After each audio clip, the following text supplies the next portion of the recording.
Level 4/01.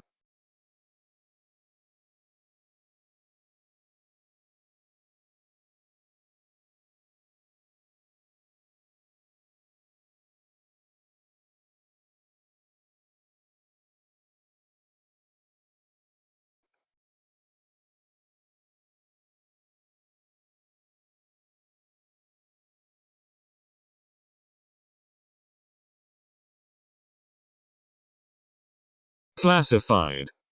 Item SCP-001. Pending. Code name AMONI-RAM. Special Containment Procedures. Full containment procedures have not been finalized due to recent changes in the status of SCP-001, detailed at the conclusion of this file with a tentative response plan.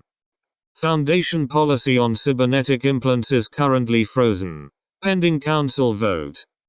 Description: SCP-001 is an extra-dimensional bubble of self-contained reality, located in the southern Arabian Desert, inaccessible to individuals that do not have prior knowledge of SCP-001's location. Traveling through the desert with only the intention of reaching SCP-001 is not sufficient. Express and exact knowledge of its geographical position is required. Notably, individuals with some sort of artificial implant, ranging from surgical screws and plates to complex prosthetics, appear to have a higher chance of success in locating and entering the anomaly. The purpose and range of this is unclear, but personnel with implants successfully entered SCP-001 in 88% of tests, compared to standard personnel 62%. SCP-001 contains an ancient metropolis partially buried in the sand. Maps and initial sonar testing indicate approximately 2/3 of this city are above ground and largely intact, while the subterranean portion has degraded heavily and is no longer structurally sound. The above-ground portion is made up of skyscrapers and buildings up to half a kilometer high using modern design techniques far beyond those available at the time of construction, which has been carbon dated to approximately 2400 BCE. The buildings are fully set and furnished, and appear to have served residential, commercial, bureaucratic, and various other uses. The largest and most intricate of these buildings is a large temple structure in the center of the city that extends through all thirds. There are no living organisms inside the city. See Section 1.4. The buildings also contain artistic works and large bas-reliefs depicting a variety of scenes ranging from apparently religious stories to historical events. These contain writing in an unknown language containing elements of Old Arabic. See Section 1.2. Most of these are concentrated in the temple at the heart of SCP-001. The subterranean floors are dominated by extensive, complex machinery. These range from antiquated clockwork systems to vacuum tubes to power generators extremely similar to modern nuclear reactors. However, all machinery is non-functional and appears to be in a state of advanced disrepair. SCP-001-A is a collective designation for all automata found within the city, chief among which is SCP-001-A1. See Section 1.2. SCP-001-A1 has identified the city as being the origin for the Quranic myth of Iram of the Pillars. See Section 1.1, but has clarified that its proper name is AMONI-RAM. Section 1.1. Historical briefing. The first mention of Iram in mundane literature is in the 89th chapter of the Quran, lines 6 through 14. They reference Iram, who had lofty pillars, the likes of whom had never been created in the lands, as a culture subject to divine retribution by God for their oppression of others. 6. Have you not considered how your Lord dealt with AAD? 7. With Iram, who had lofty pillars. 8. The likes of whom had never been created in the lands. 9. And, with Thamud, who carved out the rocks in the valley. 10. And, with Pharaoh, owner of the pyramids. 11. All of whom oppressed within the lands. 12. And increased therein the corruption. 13. So your Lord poured upon them a scourge of punishment.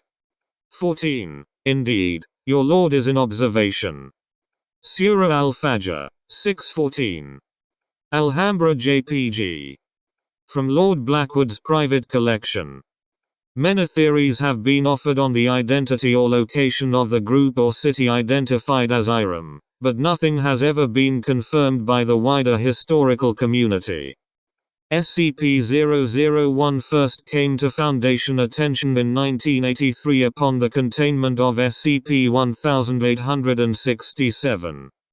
With the seizure of assets in SCP-1867's private vault, a series of journals were recovered detailing its experiences with the French Armée d'Orient during their campaign into the Middle East in 1801. One journal partially dictated an encounter with a vast, ruined city accessible only to those who knew its location, but moisture damage had left it largely unreadable. An interview was conducted. Right pointing triangle. Open addendum left pointing triangle.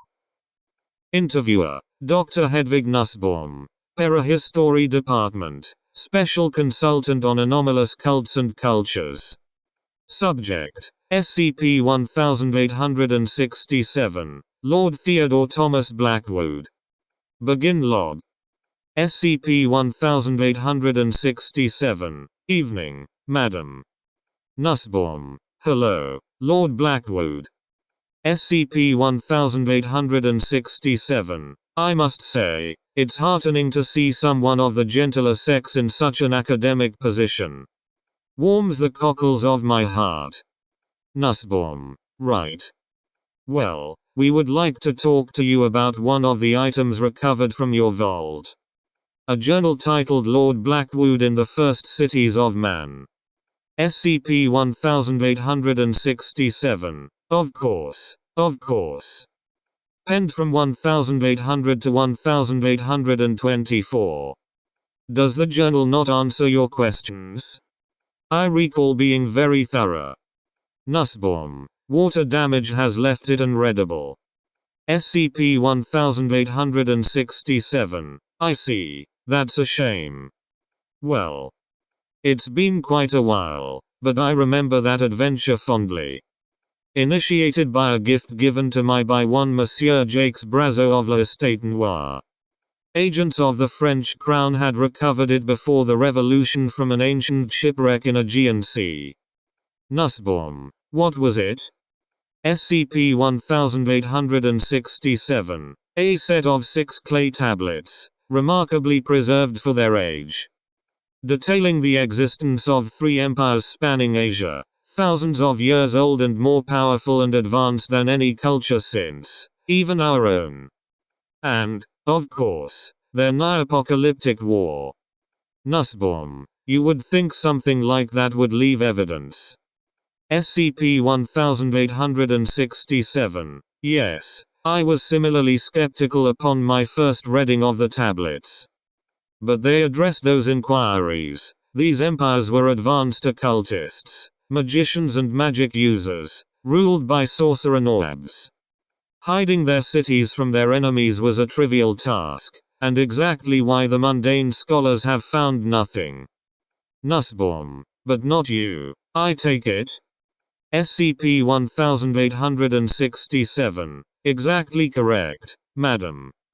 I believe I have a copy of one of the pages from the journal stashed away somewhere. I'll see if we can't find that. But in simplest terms, the first of the 3 great cities of man was AMONI-RAM, located in the sands of Arabia.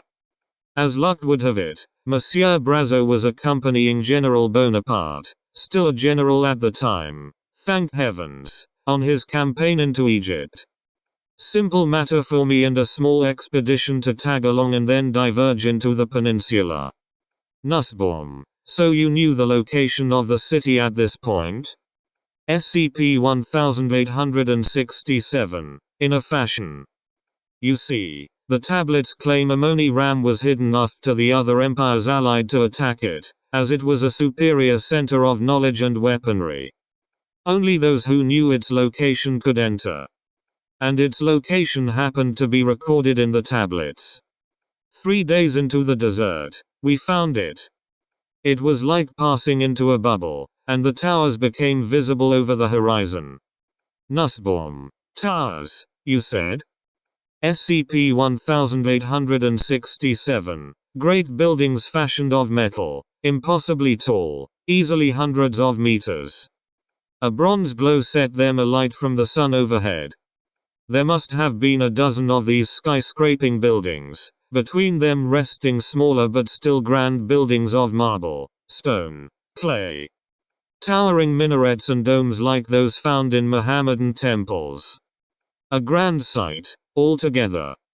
The city must have been able to hold hundreds of thousands of people. We explored a tiny fraction of the surface portion. Nussbaum. There was a subterranean area? SCP-1867. Even bigger than the surface, I would say.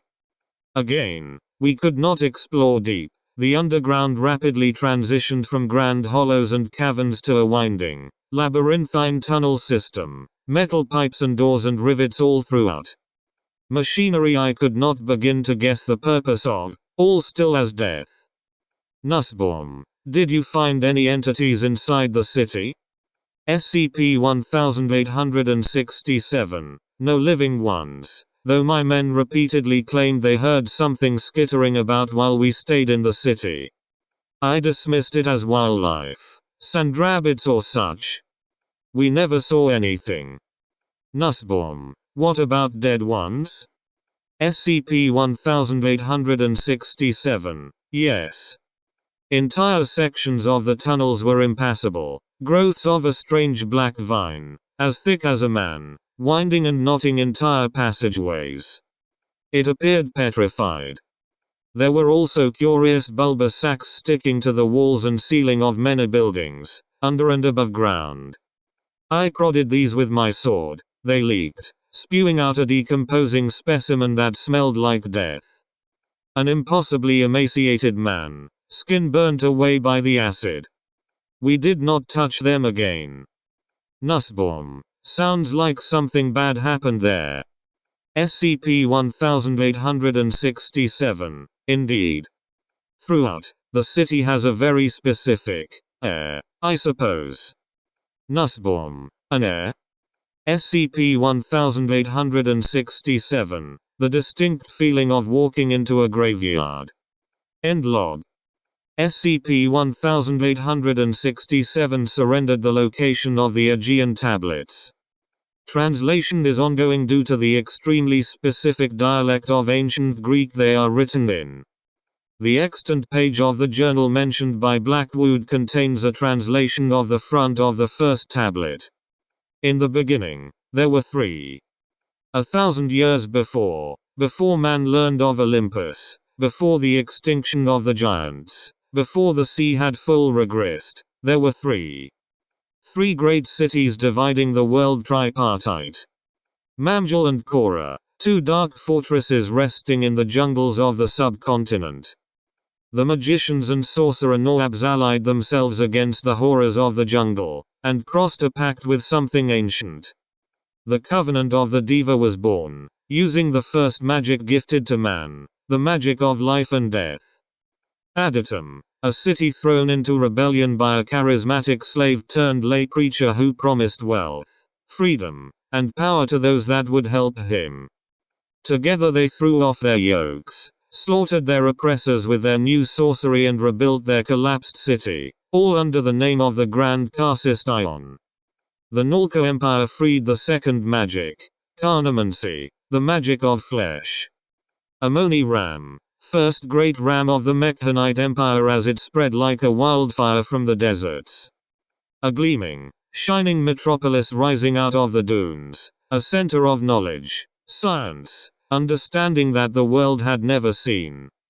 The magic of machines became known, the fervor for a new god that sought to uplift men, not subjugate them. 1,000 years before, the 3 great nations of men fought a war that destroyed the world. The Aegean tablets go on to clarify that AMONI-RAM was ruled by a theocratic cult in the area. The endonym of the group is unknown, but the Greek tablets refer to it exclusively as the Mechtanite cult or cult of the broken god. No other evidence for this group had been discovered thus far. Section 1.2. Initial encounter. MTF Sigma 3 Magellan men were dispatched to the coordinates provided by SCP-1867 to investigate the location of SCP-001 and, if possible, gain entry to the city. Right pointing triangle. Open addendum left pointing triangle. Begin log. Magellan 1, we're coming up to the coordinates now. Set her down nice and easy, we'll walk the last click, over. Magellan 5, pilot, roger that, over. Magellan 5 drops altitude, lowering the helicopter to the ground. The rest of Magellan team disembarks. Magellan 2, location is directly due north, sir. Magellan 4, about a 0.7 click walk. Magellan 1, right. Let's get going. Over the next 14 minutes, Magellan team closes in on the coordinates of SCP-001. Magellan 3, closing in, sir. Command, over. Continue through. Keep on radio contact. Magellan 1, got it, over. Over the next several minutes, all members of Magellan fan out over the nearby area to try and locate SCP-001. They are unsuccessful. Magellan 1, command, we can't find anything out here. Our instruments aren't showing anything either, it looks like regular old Command, Magellan, we are no longer reading Magellan 4's biometrics. Please confirm. Magellan 4 is no longer present in the area. Magellan 2, Magellan 4? Chris? Do you copy? Magellan 1, Safford. Magellan 4, over radio, this is Magellan 4, over. The hell did you guys go? Magellan 3, we're still here, where did you go? Magellan 4, wait, you hold on. Magellan 4 partially reappears. His upper half juts out from midair, as if he is leaning through a doorway. Magellan 1, oh. You found it. Well done. Command, permission to enter? Command, permission granted. Apparently radios still work in there. Keep in contact, over. Magellan team enters SCP-001. Biometrics are lost. Audio-visual contact is lost for 13 seconds. Satellite uplink re-established, and a video feed from Magellan 4's ocular implants begins coming through. The other 3 members of Magellan are visible, standing on a sand dune. Several hundred meters ahead of them, a massive glass and metal city stands shining in the sunlight. Its skyscrapers are hundreds of meters tall, bordering broad avenues of sandstone. Magellan 2, oh, man. Magellan 4, that is, wow. That's beautiful. Command, please enter the city and begin initial exploration. Magellan continues into the streets of AMONI-RAM. The larger skyscrapers are made of a bronze-colored metal and polished glass, while the smaller buildings seem to be constructed from a blend of limestone bricks and concrete. All buildings exhibit an architectural style reminiscent of Islamic and Moroccan architecture. The streets appear to have designated sections for pedestrians and larger traffic. Magellan 2, this place is thousands of years old. Why do they have streets with lanes? Magellan 4, the rest of the place looks awfully advanced. Maybe they had early anomalous cars or something, I don't know. Magellan 3, exiting a home, these are all fully furnished, too. It looks lived in. Like everyone up and left midway through dinner. Magellan 4, pause, you guys hear that? Magellan 1, no, what is it? Magellan 4, pause nothing, Thought I heard a rat or something. Magellan continues through the city. They encounter large stairways inset into the ground, leading to the subterranean sections. They return before descending more than a few meters. Magellan 3. Blackwood wasn't lying. Looks like there's a pretty substantial underground part to the city, almost like a metro or something. It's dark and smells musty as hell down there though. I can't see a thing. Wouldn't suggest descending without the rats. Command. Noted. Thank you.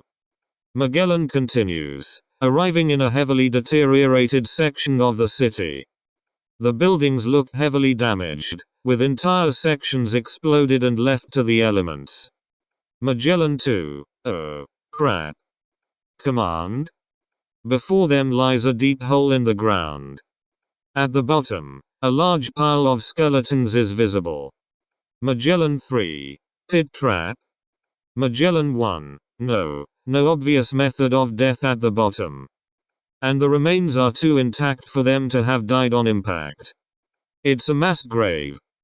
Magellan 4. Jesus. What happened here? Magellan 2. What's that at the bottom? Magellan 1. Looks like one of the vines Blackwood mentioned. Hell if I'm going down there, though. If he's right, there should be plenty around to grab samples from.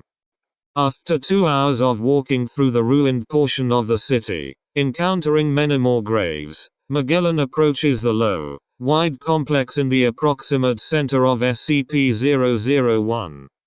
It is only a few stories high, but much more grand, decorated in wide bas-reliefs and illustrated facades with ceramic tiling.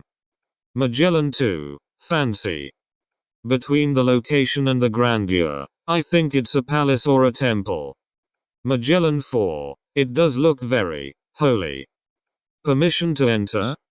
Command. Permission granted. Magellan enters the compound. The interior is an open-air courtyard with a central, 30-meter statue of a man sitting on a throne. The man's face is obscured by an intricate mask, and his robes fall away to reveal a torso made of metal plating. Magellan 4. Looks kingly, all right. Magellan 3. I sure hope that's not life-size. Magellan 2. Check out these walls. Command. They looks almost like, no, they are definitely telling a story. Should get somebody smarter than us to take a look at it. Command. Roger. Continue into the palace for now. Magellan enters through the large doorway, into a central court area. An oversized throne, inset with gears and swords, sits on a raised dais at the opposite end.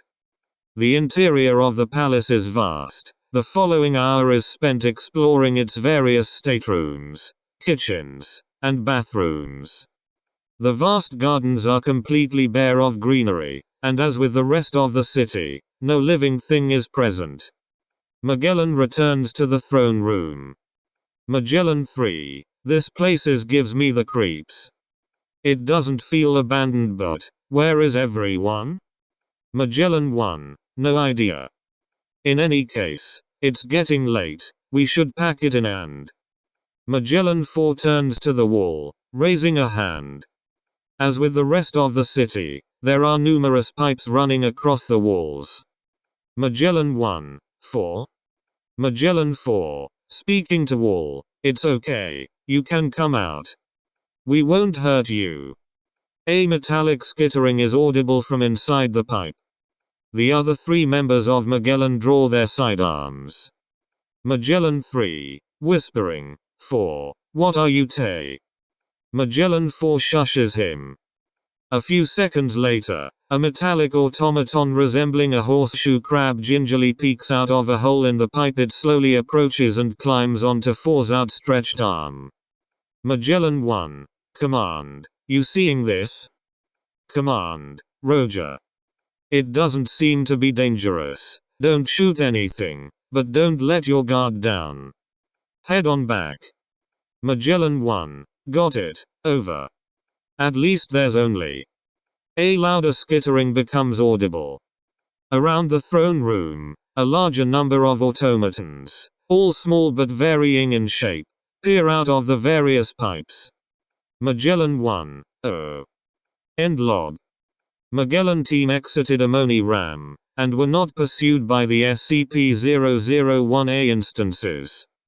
On their way out, they noted many SCP-001A instances milling about the city and traversing through the city's pipe system, indicating its purpose as transportation for the entities. The SCP-001A instances expressed no hostility towards Magellan team, and several approached to investigate. None followed past the borders of the city. Section 1.3. Investigation. Upon debriefing of Magellan team, and a series of subsequent expeditions to ascertain the area's safety and the docility of SCP-001A instances, it was proposed that a long-term research outpost be established inside SCP-001 to study the history of AMONI-RAM, the then unmapped Undercity, and SCP-001A. Council vote summary. Yay. 05-01. 05-03. 05-04. 05-05. 05-06. 05-09. 05-10. 05-12. 05-13. Abstain. 05-11. Nay. 05-02. 05-07. 05-08. Status. Approved.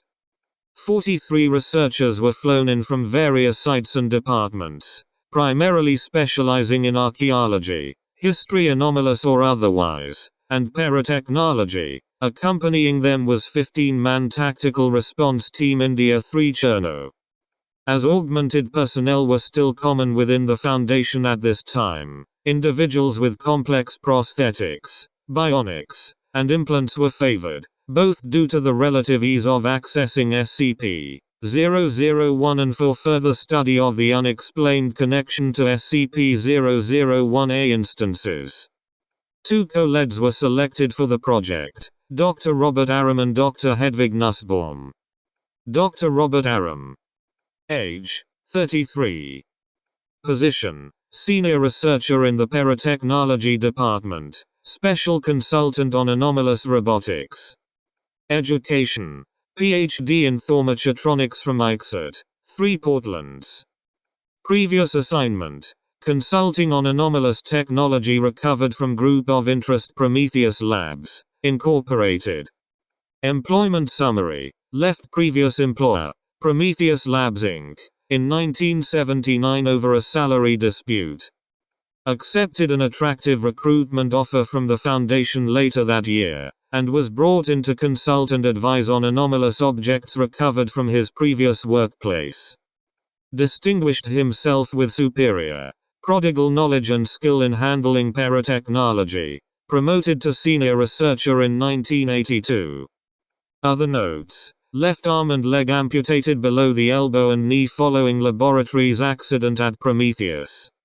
Replaced with high-quality anomalous prosthetics that allow fine motor movement and limited tactile sensation. Due to his dependence on them to function in the workplace, they have not been placed into containment and are in his full-time custody. Dr. Hedvig Nussbaum. Age, 43. Position, Researcher with the Parahistory Division, Special Consultant on Anomalous Cults and Cultures. Education, PhD in Archaeology, University of Oslo. Previous assignment, Cataloging anomalous objects recovered in the possession of SCP-1867. Employment summary, recruited out of graduate school at 32 in 1972. Junior researcher on various programs until 1983. Promoted to full researcher with Level 3 clearance upon her discovery of a complex of anomalous ruins in sub-Saharan Africa. assigned to assist with the cataloging and identification of the large amount of anomalous artifacts discovered in SCP-1867's vault when she discovered the references to SCP-001. Other notes: non-invasive ocular implant allowing hands-free visual communication and overlay, as well as general access to Foundation databases. All personnel selected were introduced through SCP-001 with substantial supplies and equipment, and organized a provisional dormitory and research facility in the Temple and Palace complex, designated ARF-01. SCP-001-A instances appeared intrigued by the new arrivals and approached to investigate before losing interest shortly thereafter. Researchers were organized primarily into two groups: an engineering team headed by Dr. Aram to investigate the technology of AMONI-RAM and SCP-001-A instances, and an anthropological team headed by Dr. Nussbaum to investigate the history, culture, and ultimate fate of the Mekhanite Empire. A general directive was given for all researchers and tactical response officers to avoid the subterranean undercity until a detachment from MTF Zeta-9, mole rats, one could arrive to map it out and declare it safe for study. In the meantime, both groups began investigating the rest of the surface city and compiling preliminary reports. Right pointing triangle. Open addendum left pointing triangle. From the desk of Dr. Robert Aram. AMONI-RAM Initiative. Preliminary notes on the paratechnology of AMONI-RAM. I've encountered many strange, unique things over my career at Prometheus and the Foundation, but I can firmly state that I've never seen anything quite as magical as AMONI-RAM. So far we've only been able to investigate the machinery on the surface city. I'm told the real treasure is under the streets, but obviously we can't explore that right now, which appears to be largely concentrated in the upper floors of the skyscrapers, though I think calling them skyscrapers is an understatement. Each is about 500 meters, a little taller than Sears Tower. A marvel of engineering in and of itself, but not an obviously anomalous one. What they contain, however, is a different story. From my layman's perspective, they appear to be combination residential, office, and bureaucratic buildings. Each floor seems to consign itself to one of those three types, and contains appropriate pieces of technology. Most are too degraded to be useful, but the fact that they're there at all after thousands of years is incredible. I can discern the purposes of about a quarter of them, though. They are all anomalous to some extent. The drones are writing up detailed reports now, but they variously break laws of thermodynamics, physics, and matter conservation, and often simply use magic to do things as mundane as copy documents or keep food hot or cold. And, of course, the automata. Little machines, made of a golden metal and built to resemble animals that this culture in the middle of the desert could have no possible way of knowing about. Definitely sentient, possibly sapient, fully mechanical. I found a broken open one on the street and took it as a sample. Picture attached, but demonstrating what looks to me like primitive artificial intelligence. There must be hundreds of them, at least. My guess is that they were designed to maintain the city and, for the millennia it's lain abandoned. They've been doing exactly that. They are pretty cute, to be honest. Whatever this civilization was, the anomalous was so pedestrian to them they were using paratechnology we even now barely understand as household appliances and servants. They were playing with nuclear reactors while the rest of us huddled in caves behind the fire. If this is any indicator of what lies below the streets, AMONI-RAM might be the key to pushing humanity into the future. From the desk of Dr. Hedvig Nussbaum. AMONI-RAM Initiative. Personal thoughts on the historical potential of AMONI-RAM. I have to continually pinch myself to make sure I'm not dreaming. A vast city, undocumented by anyone else in the modern era, hiding a culture that had blended advanced magic and technology to settle half of Asia while the Egyptians had yet to settle the Nile. If the evidence wasn't surrounding me, I'd call myself a liar. We've already discovered much. Some of the researchers are more interested in investigating the individual houses and homes to see what an average citizen lived like. Completely understandable. That said, I'm far more intrigued by this cult of methane that seems to pervade every aspect of AMONI-RAM. In the ruins of Sumer and other ancient cities, religious iconography is common. Here, it's ubiquitous. The palace temple is the most obvious example of this, with mechanical bas-reliefs that seem to tell a creation myth laid throughout. The buildings, houses, shops, skyscrapers, even the machinery Robert's team is disassembling have this religious significance about them. It's especially fascinating since practically nothing else is known to us about the religion or culture of these Mechanites beyond the admittedly questionable statements of Lord Blackwood. Even the name Mechanite is a Greek epithet used in the Aegean tablets, derivative of mechane, machine.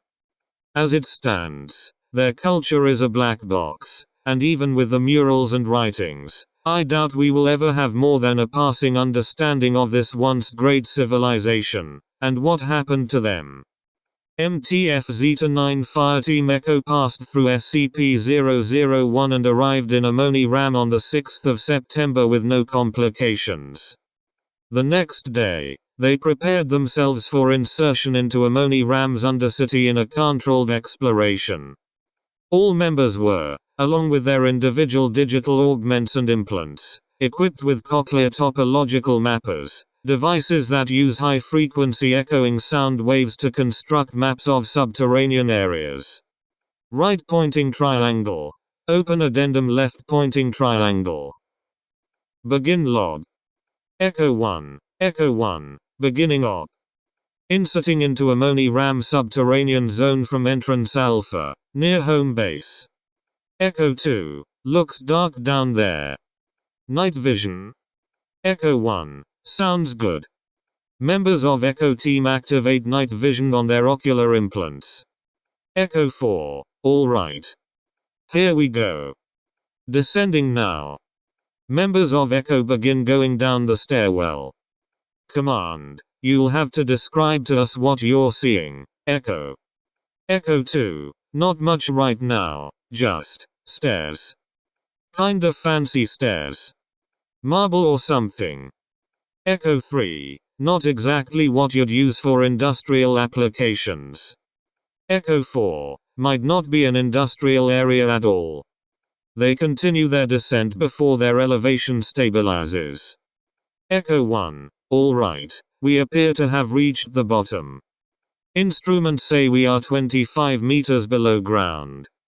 Echo 3. We're in some sort of corridor. Walls are stone, but there's those same pipes in every direction. There's a couple of paths we could take. Echo 1. Taking the first left-hand rule. Leave a marker trail. Echo Team begins walking down the corridor, periodically marking the wall with red paint. It is wide enough to comfortably accommodate all of them.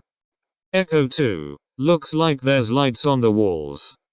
Non-functional, though. Echo 4. I see something up ahead, I think. Down on the left. Echo 1. Yup. Eyes up, boys. Echo Team advances into the room. Echo 3. Clear. Echo 2. Looks like some sort of foundry. Command. Huge room. Assembly line. Lots of big machinery. Most of it looks trashed, though. Echo 4. Taking photos. The techies will love this. Team moves around the room, collecting evidence and surveying the area. Echo 1. Let's not spend the day down here, folks. Keep moving. Echo 3. Yet. Packing up now. Echo 4. Onwards and downwards. Team exits the room, continuing on their path. The corridor gently slopes downward. Echo 1. Descending again. Echo 2. Air quality degrading. Nothing anomalous, but I'd wager the ventilation down here isn't so good. Echo 3. Wow, I wonder why. Echo 1. Yeah. Command. I'd recommend gas masks for any trips down here, just to be on the safe side. How low are we now? Echo 2. We've dropped to 30 meters, and we're at a fork in the road. Left. Team is interrupted by a noise coming from the pipes. After several seconds, it ceases. Echo 1. Safety's off. I don't trust those crab things. 4. You watch our rear. Echo 4. Yes sir. Echo 1. Don't just stand there, people. Keep moving. The team continues down the fork and encounters a corridor with several doors inset into the stone. Team enters the nearest door. Echo 2. Workshop of some sort. Small room. Desks along the wall. I think that was paper at some point. Nothing particularly interesting. Moving on. The rest of the rooms are similarly workshop spaces or storage closets. The team continues down the paths for several minutes, discovering other small, non-notable facilities and takes a left at the next fork, into a hallway made of metallic pipes. Echo 3. Ow. Echo 1. Something wrong? Echo 3. No, sorry. Implants just acting kind of wonky. Echo 2. Is it flickering and going staticky? Echo 3. Yeah, how did you? Echo 2. Happening to mine too. I asked some of the scientists. They mentioned their augments have also been a little cranky. Cities obviously has a weird relationship with tech. They are working on figuring out what. Echo 4. Huh. Echo 3. Well, don't go fuck. Echo 3 loses his footing and is grabbed by Echo 2 as the Pipyork beneath shears away and collapses. A large section falls into the abyss below, landing with a splash. Echo 2. Whoa, you good? Echo 3. Yeah, Jesus. Thanks. And, I think we've discovered the sewers. Echo 1. That fucking reeks. Looks like the underground was for all the maintenance of the city. Construction. Making those little robots. Essential functions to keep it running. Echo 4. Yeah, and it looks like the underground part hasn't aged quite as well as the city above ground. Echo 1. Well, we're not getting through here. Let's go back. Take the other way. For the next hour, Echo Team explores the vast tunnel system, marking points of interest and unsafe routes and passages. They encounter a sector entrance that appears to be overgrown by black vines. Echo 4. Those plants the other guys mentioned. Echo 2 reaches down to take a sample. At his touch, the entire vine crumbles into a fine black dust. He places it in a sample bag. Echo 2. It's dead, at least. But look there. On the wall, a human skeleton is pinned against the concrete by the vines. Several are wrapped around the limbs and several jut through the ribs and into the concrete. Echo 3. Ouch. Echo 1. A plant that kills. Stay sharp. Echo 4. And here's one of those pods. A roughly square meter-sized ellipsoid pod sits on a stalk protruding from the length of vine.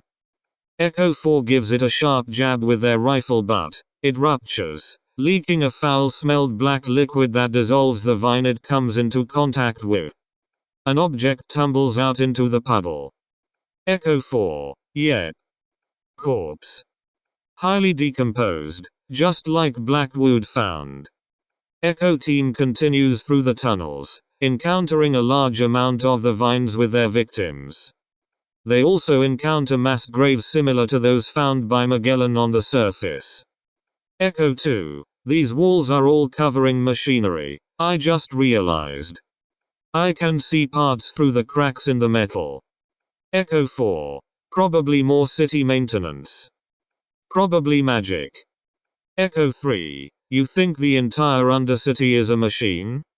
Echo 2. It could be. We'd have to do some mapping, but it wouldn't be the least believable thing here. Echo Team are interrupted by another clanging throughout the pipe system, this one considerably closer. They raise their firearms. After a few seconds, an SCP-001-A instance shaped like a small monkey leaves the pipe system from a gap, moving past Echo Team. At the corner ahead, it turns to look at them.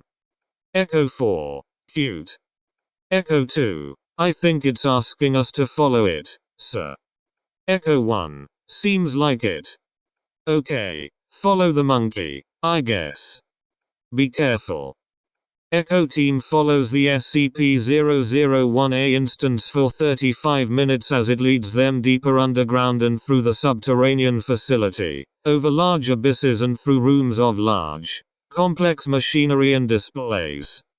Eventually, it stops as they enter a cavernous room containing a single large object at its far end. Their location is directly under the palace in the center of the city. Echo 1, what is that? Echo 4, it looks like a person. Echo 3, what the hell? The object is a massive block of metal covered in gears, displays, circuitry, and vacuum tubes extending throughout the room to more machinery arranged along the walls. At the front of the block of metal, a vaguely humanoid figure juts outward, hanging into the empty air like a figurehead. A human head, arm, and upper chest are placed on a mostly mechanical frame. It looks upward as Echo Team approaches, firearms raised. It opens its mouth and a stilted, feminine voice with a digital edge booms out from the machine. SCP-001-A1, you have entered the Gate of the West. Adatum's answer, the great and holy city of AMONI-RAM. Welcome. There is much to discuss. End log. Section 1.4. Further investigation. Further inquiries from Echo Team to SCP-001-A1 were rebuffed or met with nonsensical statements. It repeatedly expressed the desire to speak with the scholars, interpreted to refer to Drs. Aram and Nussbaum. Echo Team spent the following hours mapping a path back to the surface, utilizing their CTMs. Upon arrival, researchers used the collected data to construct a 3D rendering of a significant portion of AMONI-RAM's undercity, attached below. Echo Team was debriefed and declared that the undercity was largely safe for exploration, barring particularly heavily corroded passages and areas infested by the anomalous extinct vegetation species, tentatively classified as SCP-001-B, and the pods of acid, classified as SCP-001-C. Subsequent sample analysis determined that the external skin of the pods was an organic but calcified substance similar to flesh. Project leads Aram and Nussbaum were briefed on the discovery of SCP-001-A1 under the palace and its requests for their presence. Both agreed to conduct an interview, and were escorted by a contingent of armed tactical response officers to SCP-001-A1's chamber the following day. Right pointing triangle. Open addendum left pointing triangle. Interviewers: Dr. Hedvig Nussbaum, Dr. Robert Aram. Subject: SCP-001-A1. Begin log. The party enters the chamber.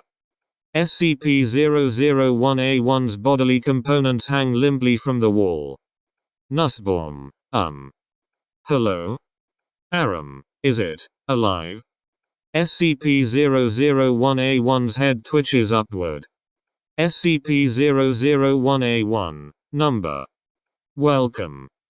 Nussbaum: startled, oh, mein Gott. Aram: what are you? SCP-001-A1, I am. I remain. What are you? Nussbaum: we are scholars, wishing to investigate the history of this city.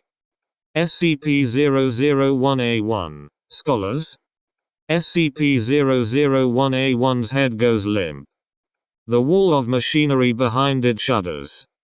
For several seconds, It bursts into a flurry of activity with a shuddering thrashing. Small objects fly through the vacuum tubes. Gears can be seen turning and ticking. Primitive lights flicker on and off.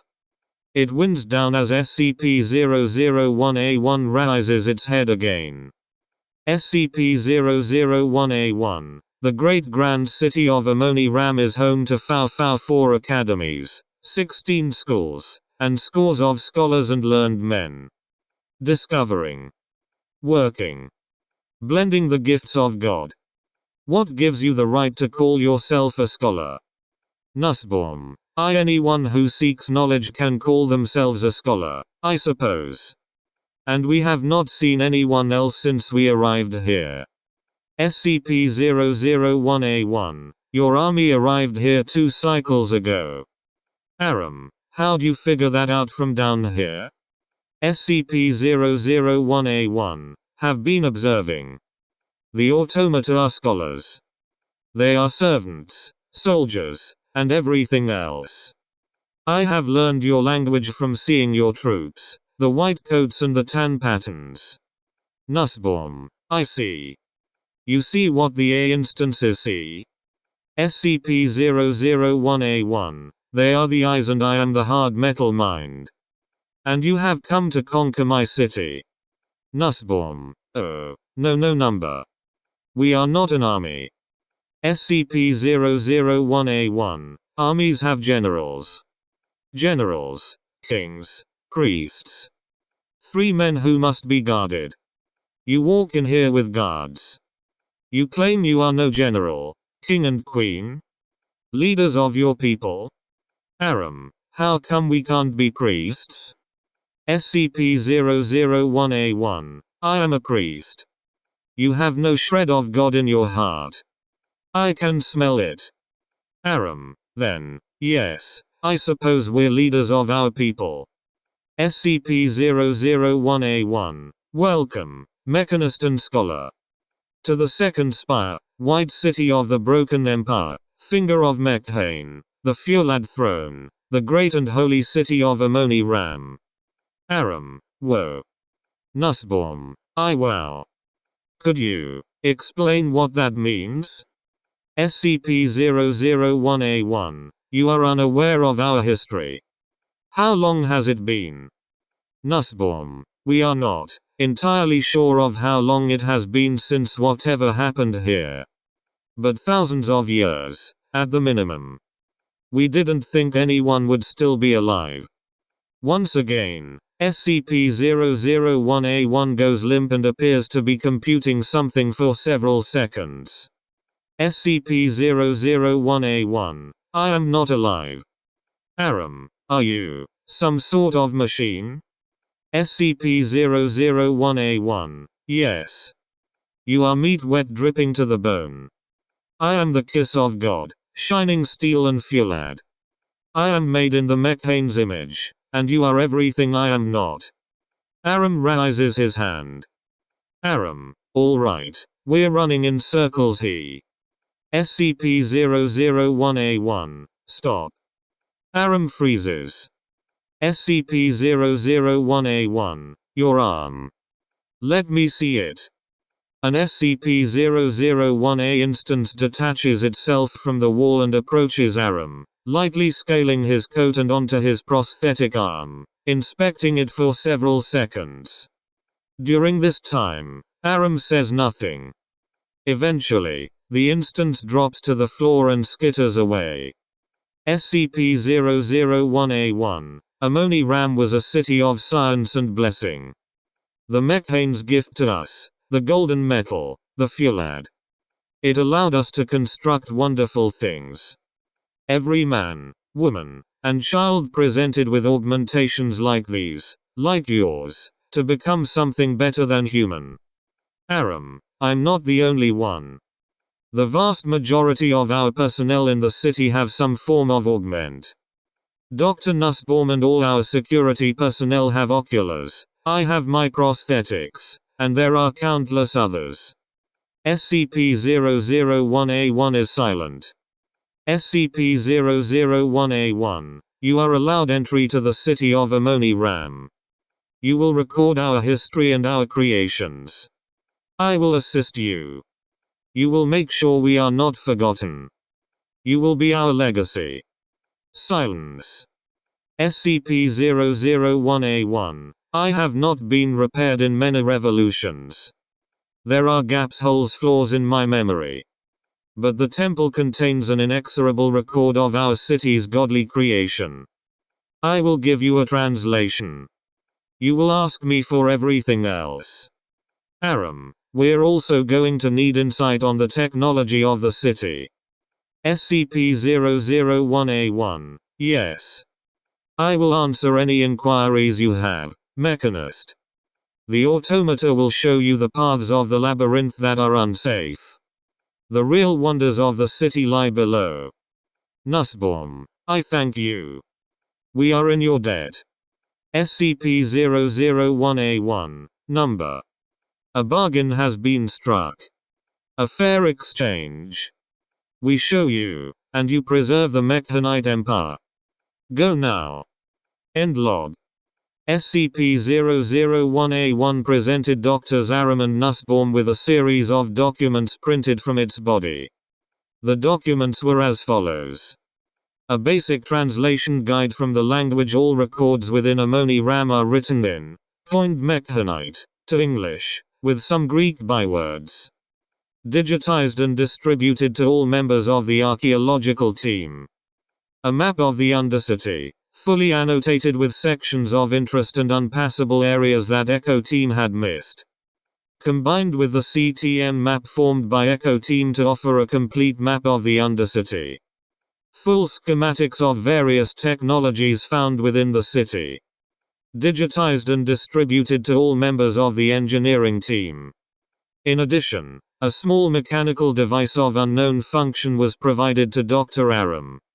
With the assistance provided by SCP-001-A1, research into AMONI-RAM began in earnest on the 12th of September, 1983. Right pointing triangle. Open addendum. Left pointing triangle. Mural analysis. AMONI-RAM initiative. The temple courtyard contains intricate murals depicting what Dr. Nussbaum theorizes is a creation myth for the extant Mechanite culture. Accompanying these are plaques bearing an inscription in Mechanite.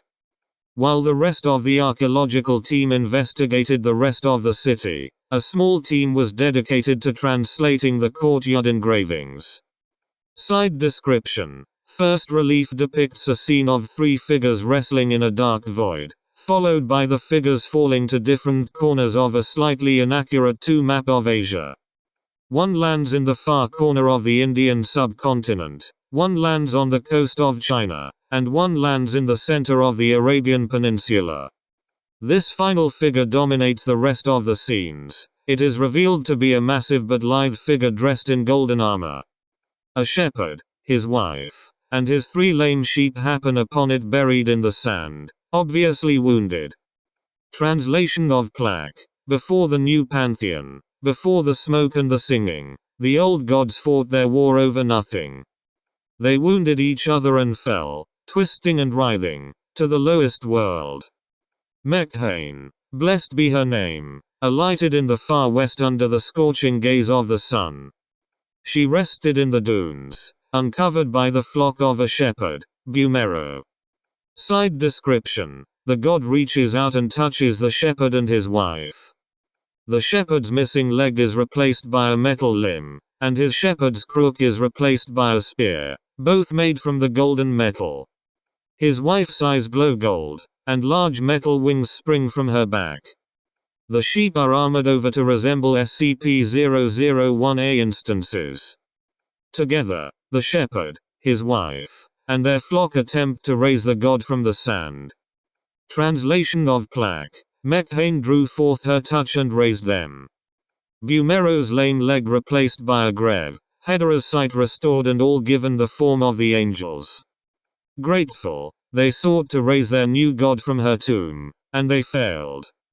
Side description. The god digs deeper, lying face down in the sand. It looks up at the shepherd and strips the armor from its massive fist. The shepherd takes the armor and fashions a simple forge, melting and reforging it into a suit of armor in the image of the god and a massive throne. He returns to his village, where the people naturally submit to him. Many are disabled and lacking limbs. They return to the resting place of the god, who touches them all in turn, replacing their shortcomings with its gifts. They rejoice and, as the god strips its armor, use the metal to construct a shining city on its back. Translation of plaque. She knew that the wound was not mortal, but crippling. She understood her fate, and entrusted her legacy to Bumero and his blood. He became the first blacksmith, shaping the metal of her body as she shaped life itself. He made himself in her image, and the people were awed. For their faith, they were uplifted beyond the chains of humanity, and from her stripped armor they raised the first city on the back of the sleeping goddess, AMONI-RAM, city of Fulad, shining gate of the west. Machinery log. AMONI-RAM initiative. From September to February, hundreds of pieces of technology were analyzed and investigated by the engineering team. While many were too degraded to be of any practical use, they were still highly illuminating in determining the technology level of the extant mechanite culture. A few particularly notable discoveries are attached. Description: 4-meter poles inset into the ground at various intervals through the streets of AMONI-RAM. 6 disc-shaped objects, a meter wide, top each pole. When an electrical current is applied to the pole, the discs begin to knock against each other, emitting radio waves of unclear purpose. Currently theorized to be some sort of conductor system for the city, possibly an attempt at creating a free, wireless power system. Description: large, partially subterranean greenhouses occupying a significant portion of the western district of the city. Copper pipes running underground gases alternatingly cool and heat them according to valves, and the greenhouses are several floors tall, utilizing novel organization and irrigation techniques. Operating at maximum efficiency, a large portion of the city's theorized 500,000 population could have been fed by them. Description: a series of magnetically charged rails running through the city in a loop, though all the cars have been completely ruined. Applying a specific electrical charge allows rapid, high-speed movement through the city, based on the lack of stations or stopping points. This is believed to have been a hop-on, hop-off method of mass transit at extraordinarily low overhead. Description: small metal shields with 2 switches on the handle. When fully powered, one switch projects a rapidly oscillating energy shield that protects the wearer against fast-moving kinetic objects. The shield can be maintained for up to 20 minutes on a full charge. The other switch projects a skin-tight shield that camouflages the wearer with their surroundings, effectively rendering them invisible. This is much more power-intensive and can only be maintained for 3 to 6 minutes depending on movement. Description: large constructs, 2 in every district, set into the ground, though not part of the undercity. The locks and seals have been damaged. Inside are large machines that have been investigated to contain radioactive material. Details are currently sealed, but the engineering team is of the opinion that these could have been functional nuclear or possibly cold fusion reactors, supplying electricity to the city's power grid and power poles. Description: unclear. Large sections of the undercity are inaccessible, making thorough analysis difficult. However, the engineering team is agreed in that a significant portion of the undercity appears to be one gargantuan machine incorporating mundane technology along with paratechnology. Further research required. In the process of research and excavation, SCP-001-A instances led the archaeological team to a structure within the southern district that appeared to be a record center, possibly a library or university. While the vast majority of the paper documents contained therein were rotted and illegible, the metal and clay tablets were remarkably well preserved. The instances further directed personnel to a basement section containing a large metal safe, since rusted off its hinges. Within was a cache of several dozen metal cylinders measuring 10 centimeters in diameter, imprinted with writing in Mekhanite. Due to their form, the language, and several other factors, only one was immediately translated. And the shining eye of the empire rose as Bumero took his anointed seat on the Fulad throne. AMONI-RAM rose from the sands on the back of Mekhain, her pieces scattered to the 6 winds and the 5 corners of the world. As the slaves marched on Adatum in the east and the covenants were struck in the south, so too was the holiest and the godliest of magics given freely to man under the watchful eye of the sun. And the sword of Mekhain cut a swath through the world, and all those trembled in fear until they saw the light of the Ram. The greatest city of man, gifted by Mekhain but built by the hands of the workers, not the demons of the covenant or the flesh slaves. The empire swelled and the metal road ferried new people, and AMONI-RAM swelled from their presence, and the world was good as Bumero watched from his throne for his reign of centuries. And when his reign ended and his golden body passed, the Empress Hedera wept, and the city of AMONI-RAM wept with her, and they rested their hope onto the air. And Bumero grew into a wise king under the auspices of his family, and gave his arm and his leg for his empire just as his father had done, and in that way Bumero lived on, resting in the soul of his son and his son's son and so on forevermore. And the Emperor Bumero used the throne to invoke the wisdom of his past lives, and in that way the empire conquered and slew its way into the world. And it was led into the continent and into the conflict with the other nations of man, bloody and brutal. Devastation. After several weeks and months of independent research, another interview was scheduled with SCP-001A1 to seek clarification on the discoveries made as well as input on technical questions. Right pointing triangle. Open addendum left pointing triangle. Interviewers: Dr. Hedvig Nussbaum, Archaeological Team Lead, Dr. Robert Aram Engineering Team Lead, Dr. Sekrik Blastowitz, at, and Sarah McKinnon, at, Researchers Bill Tens, E.T., and Mohammed Zaid E.T. Subject: SCP-001A1. Begin log. Aram: Hello. SCP-001A1. SCP-001A1's head twitches upward. SCP-001A1, the Scholar's Return. It has been many cycles. I have watched. Nussbaum: Yes, your little automata. They have been very helpful. SCP-001A1, yes. What are these ones? Nussbaum: Sorry. SCP-001A1 flicks an arm at the doctors and researchers. SCP-001A1, these ones. They were not here last visit. Aram: Oh, yes. These are. SCP-001A1, your attendants? Aram: What? SCP-001A1, you are a king and a queen, you said. Bumero and Hedera had attendants to serve them. Are these your attendants? Nussbaum: No, it's not. Aram motions at Nussbaum. Aram: Yes, that's right. Our attendants. You can trust them, they're with us.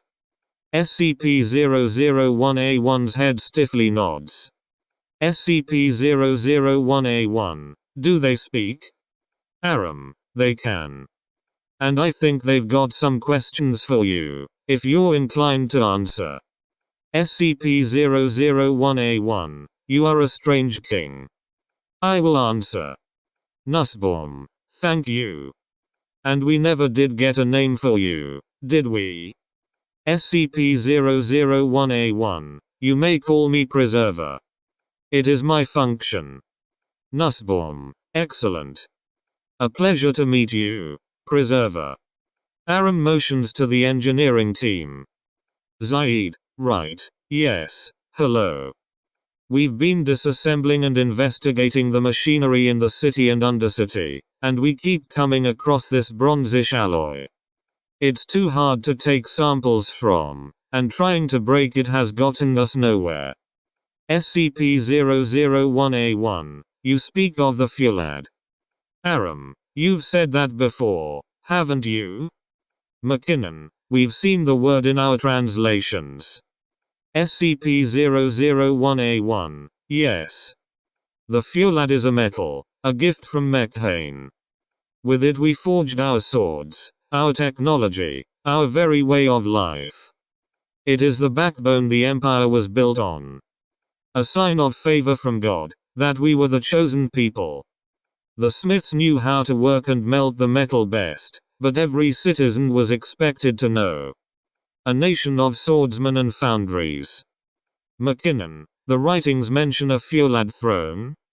SCP-001-A1, the throne crafted by Bumero from the first ingots of Fulad, stripped from the armor of Mekhane herself. It is holy beyond holiness, divine beyond divinity. Its very presence is a symbol of power. And now it sits empty in the throne room. Devastation. Tens, is it possible you could teach us to work the Fulad? It would be great too. SCP-001-A1, yes. You will learn. Tens, oh. Aram, thank you, Preserver. I'll send some people down in the coming weeks. This will help. SCP-001-A1, it was among the greatest boons gifted to our culture. Fulad became a byword for unbreakable. Bear it well. Zaid, we will. The things the Mekhanites did with it are unbelievable. Advanced beyond belief. SCP-001-A1, the greatest civilization that ever stood. Blazkowicz, right. We also have questions about this Bumero. He seems to occupy a central place in the Mekhanite culture, religion, history, everything. Who was he? SCP-001-A1, Emperor Bumero was the first mortal man to witness the majesty of the broken god in all her glory. Her sundered form, laid to rest under the sands. A cripple and a peasant, raised above humanity by the generosity of Mekhane, given new form to him, his family, his flock, his people, what would become the Mekhanite Empire. Blazkowicz, right, we gleaned as much from the creation myth. SCP-001-A1, it is not a myth. Blazkowicz, pardon? SCP-001-A1, a myth is what the Covenant used to scare their children. The Emperor is history. His existence is indisputable. McKinnon, it says in the cylinder that he reigned for centuries. Zaid, they figured out cold fusion and bionics in the 17th century BCE. Is it so unbelievable they extended their lifespans? Blazkowicz, point taken. SCP-001-A1, he was given form in his sons, and his bloodline let him raise the greatest army ever known, all to bring order and justice to the world. Blazkowicz, I suppose that covers the Empire part as well. Though, could you tell us more about these other two nations of man? We've seen them referenced many times, but nothing specific. Were they related to the fall of the city? A pause, as SCP-001-A1 once again appears lost in computation. SCP-001-A1, I do not know. Aram, unfortunate. But I think that's all we have for you today. I believe Hedvig's people will be coming down for more interviews soon. Nussbaum, that is right. Just trying to get a better image of the culture from someone who lived it. SCP-001-A1, this is acceptable. End log.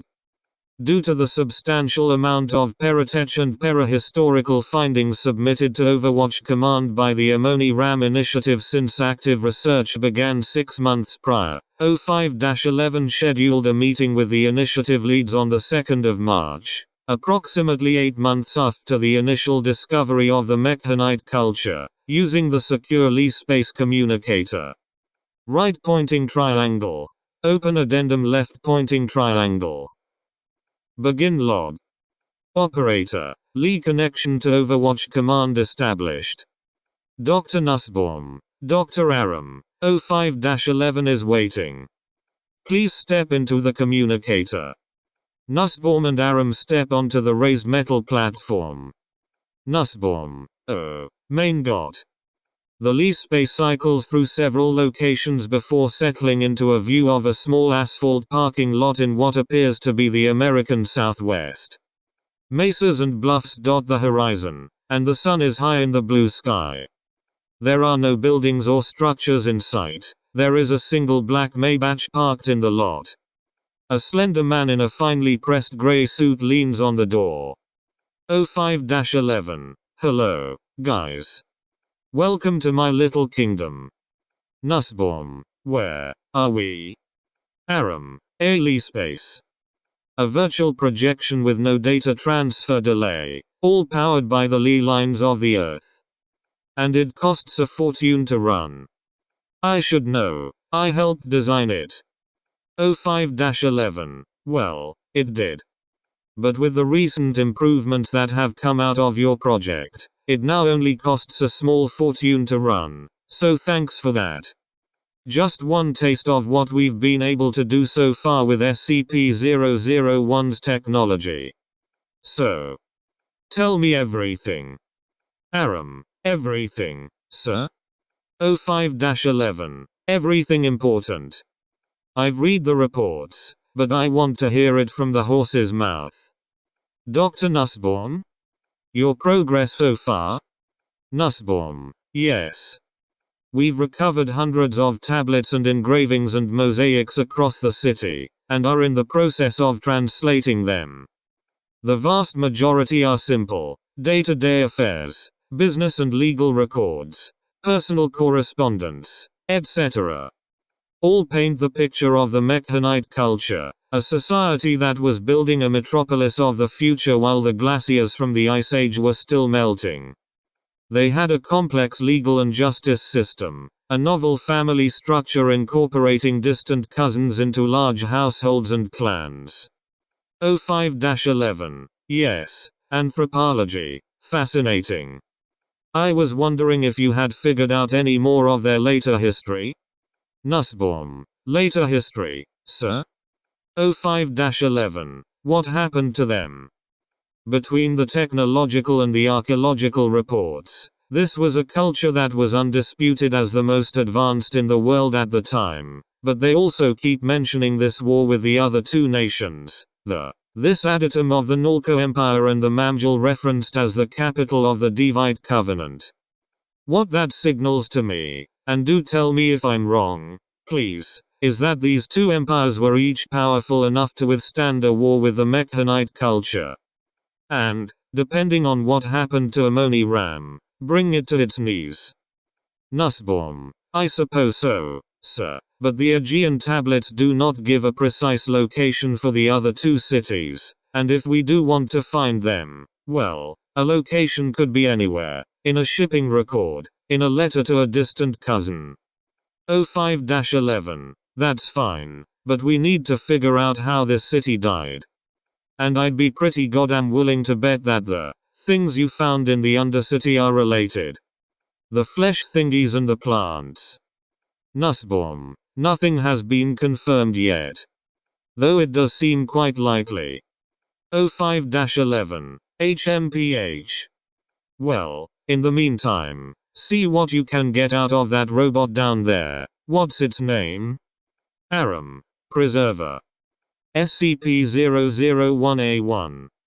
And it's not a robot, it's an artificial intelligence. 05-11, whatever it is, it's hiding something from you. And speaking of which, this place had artificial intelligence when the Persians were figuring out irrigation? Aram, far from the only breakthrough. If we can harness their cold fusion technology, their bionics, their power systems, reverse engineering any one of their innovations could change the world. 05-11. Well, okay, slow your roll. We don't know what happened to them, like I said. For all we know, their technology led them to their downfall, so let's wait before getting any ideas of dragging the world into the 21st century early. Let's focus on changing the foundation first, right, Robert? Aram: yes, sir. 05-11. Good. But I suppose that if you want to improve the rate of research, you're going to need more people. Aram: yes. I have a list of requisition requests. All sorts of machinery, excavation equipment, hazmat equipment and scientific machinery. Funding, of course. 05-11. Naturally. Forward it to my factotum. We'll take care of anything you need. We're very excited about this over at Site 01, you know. Very excited to see what comes out of AMONI-RAM next. Aram: we also need people. 05-11. How many people? Aram: right now there's about 50 of us, and the security. But we're stretched thin to explore a whole city. I've run the numbers and 200 additional personnel would give us the arms we need. 05-11. That's a lot of arms, Robert. Not something I can make happen with a snap of my fingers. Aram: I have a list of names I can forward. And it is a lot, but we've barely scratched the surface of what the Mechanites left us, and already are reaping the rewards. Surely it's worth it? 05-11. Can't disagree there. You'll have your people within 2 months. Might need to consider expanding. Aram: I'm inclined to agree. Which is why I wanted to request your permission to see if we can't get certain aspects of the city working again. 05-11. Like what? Aram: the power grid, for one. We've mapped it out pretty well and it's surprisingly intact. I'm confident that with the extra arms and 001A1's help, we could get the reactors online within the month. 05-11. HMPH. Silence. Aram: the better situated the city is, the more we can learn about the machinery. And the more we can improve the foundation. 05-11. I suppose so. Permission granted, just stay safe. We're still working blind here. You both have your orders, anyway. Good luck. 05-11 opens the car door and gets inside, starting the engine. Simultaneously, the Lee space collapses into darkness and Aram and Nussbaum step backward. Operator: Lee connection to Overwatch command terminated. End log. Section 1.5. Later research. The additional personnel and requisitions arrived via airlift to AF-01 throughout March and April of 1984. The sudden threefold increase in personnel required immediate expansion. AF-02 was established in another structurally intact skyscraper in the southern district of AMONI-RAM, each site now holding approximately 100 personnel. To connect the two sites, the disused rail system of AMONI-RAM was brought back into functional condition to ferry materials and personnel. This further necessitated the repair and refurbishment of the city's power grid and reactors, using technical assistance from SCP-001A1 and its automatons. While the cold fusion reactors required extensive study and repair, the relatively simpler nuclear reactors incorporating paratechnology were slowly brought online using requisitioned nuclear fuel. On the 12th of April, the first two thermic reactors came online, providing power to the entire western and southern districts of the city, allowing use of lighting, air conditioning, and of the rail system to ferry personnel and materials between the two sites. Right pointing triangle. Open addendum left pointing triangle. Interviewers: Dr. Hedvig Nussbaum, Dr. Robert Aram. Subject: SCP-001A1. Begin log. SCP-001-A1's head twitches upward. SCP-001-A1, you are repairing my city. Aram, hello to you too. Yes, I suppose we are. I hope that's not a problem. SCP-001-A1, no. Aram, your help was invaluable. The technology, it's a marvel. We would have taken years to figure it out alone. SCP-001-A1, you would have eventually. No matter. Nussbaum, you might have noticed that there are a lot more of us lately. SCP-001-A1, yes. You are settling into the ruins. Nussbaum, well, no, I wouldn't. SCP-001-A1, you are assisting my city. You are permitted. Nussbaum, oh. Well, thank you. I wanted to probe you on some history. Pause. SCP-001-A1, I do not know what help I can be. I have guided you to the historical records. Nussbaum, yes, but we would like a primary source. So you yourself remember nothing about the city you call home? What happened at the end of the Empire, perhaps? Pause. Nussbaum, I am deeply sorry if we offended. SCP-001-A1, curiosity should never be an offense. But I do not have the answers you seek. My memory, it is fragmented. My mind, sundered. I remember little more than hazes and flashes. Images. Sitting at the market. Eating a fruit and waiting for mother. Playing with the other children and falling. Crying as my brother fixed the welds and screws on my leg. My mind is not my own. Aram, so you weren't always like this? You were human? SCP-001-A1, I was better. I was a mechanite. Pause. SCP-001-A1, this was not always my form. This much I know. But who I was, how I arrived in this state, I do not. But I remember the sky cracking as down came the walls and the landsmen held back the tide of monstrosities and verdure so we could escape to the Undercity. Nussbaum, that does explain the corpses. Aram, Jesus. SCP-001-A1, I cannot tell you my history, because I do not remember. But I can help you find it yourself. Nussbaum, how? SCP-001-A1, I told you of the Fulad throne, and how it was used by each Emperor Bumero to call the wisdom of all predecessors. It accepts memories, imprinted into special cylinders, and feeds them to its occupant through their augments. Nussbaum, the cylinders we found in the basement. Aram, wait, so, if I sat in the chair, the throne, and someone fed the cylinder in, I would see the memory? Feel it in my arm and leg? SCP-001-A1, yes. All that is required is the fist. Aram, the what? SCP-001-A1, an heirloom of the Imperial family. A special augment, allowing them to use the throne. The throne is one of the most mystical and powerful artifacts ever created.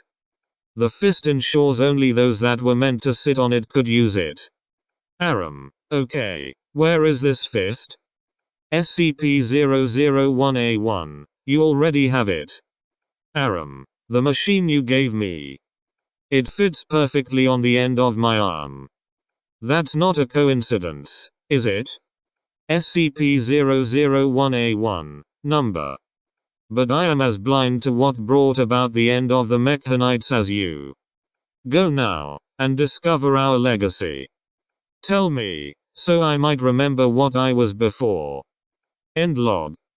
Upon their exit from the Undercity, project leads immediately assembled a team and made for the palace to investigate the throne. The hum of machinery was barely audible from inside. It was concluded that bringing the city's power online had returned the throne to working order.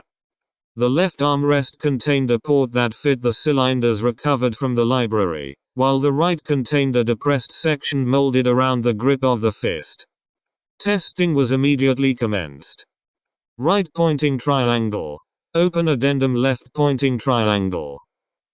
Begin log. Nussbaum. I am not sure about this, Robert. Aram. I trust preserver. I'm the only one modded out enough to get a good view of what the memory is, and you need to be here to make sense of what I'm seeing. It'll be fine. Nussbaum. Still. Aram. It's not like we have a lot of options if we want to figure out what happened. Aram settles into the throne, placing the fist into its depression. Aram. Wow, this thing is uncomfortable. Go on and put the cylinder in. Nussbaum. Okay. Your engineers are out by the power line. Just say the word and we'll shut it down. Are we recording? Okay. Nussbaum steps to the side of the throne, placing the metal canister into it. It sinks into the slot, and the throne begins emitting a steadily increasing hum of machinery and clicking. After several seconds, a noise locks the fist in place. Aram. Oh shit, here we go. Aram's eyes fill with a pale golden light, and he arches his spine, held in place by the fist. He writhes wordlessly in the throne, gasping. Nussbaum. Robert. Robert. Aram. Oh shit, oh fuck, I see it, oh god. Nussbaum. Shoo. Aram. No. I can handle it. Aram continues to writhe, bucking forward and backward in the throne, before abruptly ceasing and coming into a seated position. Nussbaum. Robert? Are you there? What do you see? Aram. Oh, my god. It's beautiful. Nussbaum. What is? Aram. I'm standing on the palace, the balcony facing the eastern district. The sun is rising. It's casting this fucking beautiful dappled light across the whole city. I can see all of it. The buildings. There's no skyscrapers. It's not ruined. It's perfect. The streets are bustling with activity. The markets people are hawking their wares, shouting. It's a living, breathing fucking city. They all have bionics of some sort. The sun hits the horizon and I can see them. Their arms or legs or faces shining. I'm turning away and heading into the palace. The scene changed. Nussbaum. What is it? Aram. I'm sitting in a carriage. No, a car? Some sort of car thing, being driven through the streets. There's guards all around me, armored and covered in swords and some sort of primitive gun, and I have the window down. People are offering things to me. Bread, wine, fruits, gifts. Someone just slid a canvas in. It's an oil painting of a man, a huge brown man with a beard and, oh, God. It's me. I'm Bumero. It's a painting of me. Half the body is all fulad, left leg and both arms. I'm smiling and waving to the people. We're talking. It's Mechanite. I can't understand them. Nussbaum. Just repeat the noises. I will translate later. Aram. Thank you. Your lord loves you. Mechan honors us all. Just lots of happy shouting. Okay, we're back in the palace now. I'm on the throne. There's people in the throne room. Soldiers, I think. Generals. The important one is a woman. In this dragon armor. They are all poring over a huge map of, I think it's Asia. It's all fucked up like the one in the engravings. There's lines drawn everywhere. Symbols. There's 3 big circles. One is in Egypt. One's in India. One's on the Chinese coast. They are all yelling and arguing. They are looking at me. I look away. To the right. There's a woman there.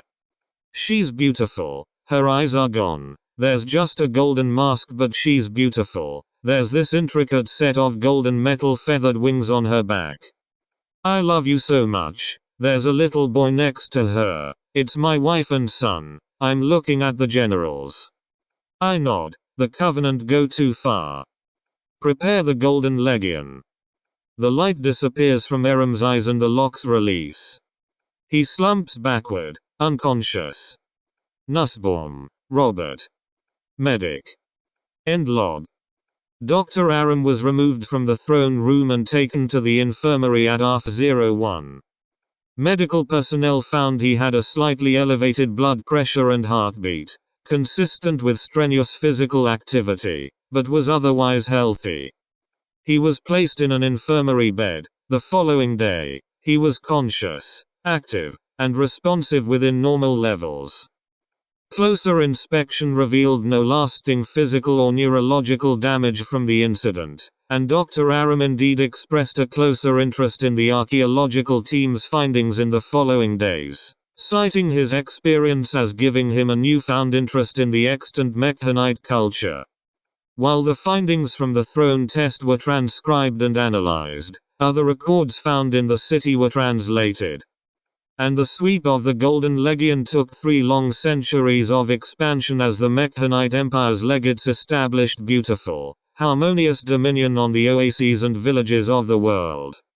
And as they expanded, they found relics, artifacts shared from Mekhain during their god's fall from heaven, scattered over the earth.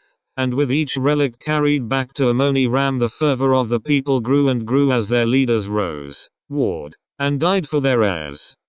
And as the Legion marched forward over those long centuries, 2 other nations of man marched. The Covenant of the Diva rode forth on their great horrible spirit beasts, searing a path through the jungle from their twin city of Mamjalkora. And they used their black magic to open a gap, stepping from one side of the continent to another, and those that went through established another city, Adatum, that would after another 2 centuries fall to its own slaves, branding themselves the Nalka. And all these parties marched into Asia, only vaguely aware of the existences of the other 2 until the Battle of Haruma, where they collided. The existence was an affront, the disgusting flesh beasts of the Nalka an insult to the steel glory of Mekhain, and the Covenant's plant spirits choking and infesting the gears and wheels of the Legion, and so the Legion fired the first mortar, shattering the Covenant's ranks, and thus began a war that would end with the destruction of Asia. The First War raged across the continent in every theater. Fleets of golden-hulled warships constructed in AMONI-RAM and pushed downriver to encounter the Covenant in the bay. The Nalka raised an army of the dishonored dead from Adatum and marched them ceaselessly to throw themselves in the front line, choking the vines of the sorcerer Noabs. There were no laws in war, and there is no honor in death. Every corpse was fodder for future battles. Forests were scorched during retreat to deny the Covenant seed, and the warriors of the Nalka and Covenant chose to throw their weapons in the sea rather than surrender the precious metal to the foundries of the Legion. And the Colossi, great 1,000-armed tall Goliaths of steel and bronze and Fulad that rent the sky down upon the Nalkan hordes. Every second man was killed in the fighting, and it raged for 300 years and would have gone on forever until the Abominate landed his ships on the western coast of Ethiopia and began his march to AMONI-RAM. Devastation. A week later, Dr. Aram once again volunteered to use the throne, citing his quick recovery and the wealth of potential ancient knowledge hidden in the accounts of the various emperors. Bumero. Right pointing triangle. Open addendum left pointing triangle. Begin log. Nussbaum, do you feel alright? Aram, dandy. I know what to expect this time, I'm prepared. Nussbaum, still. Do not go so far this time. Aram, worried about me? Nussbaum, about the throne, Dummkopf. Aram, sure. I'm ready. Nussbaum, okay. It looks like last time, you saw the beginning of the Mekhanite Empire's war, possibly through the eyes of the original Bumero. From there, we think we have managed to figure out a rough chronological order for the cylinders. So today I want to try to get something from the middle. Aram, aren't we looking for what happened at the end?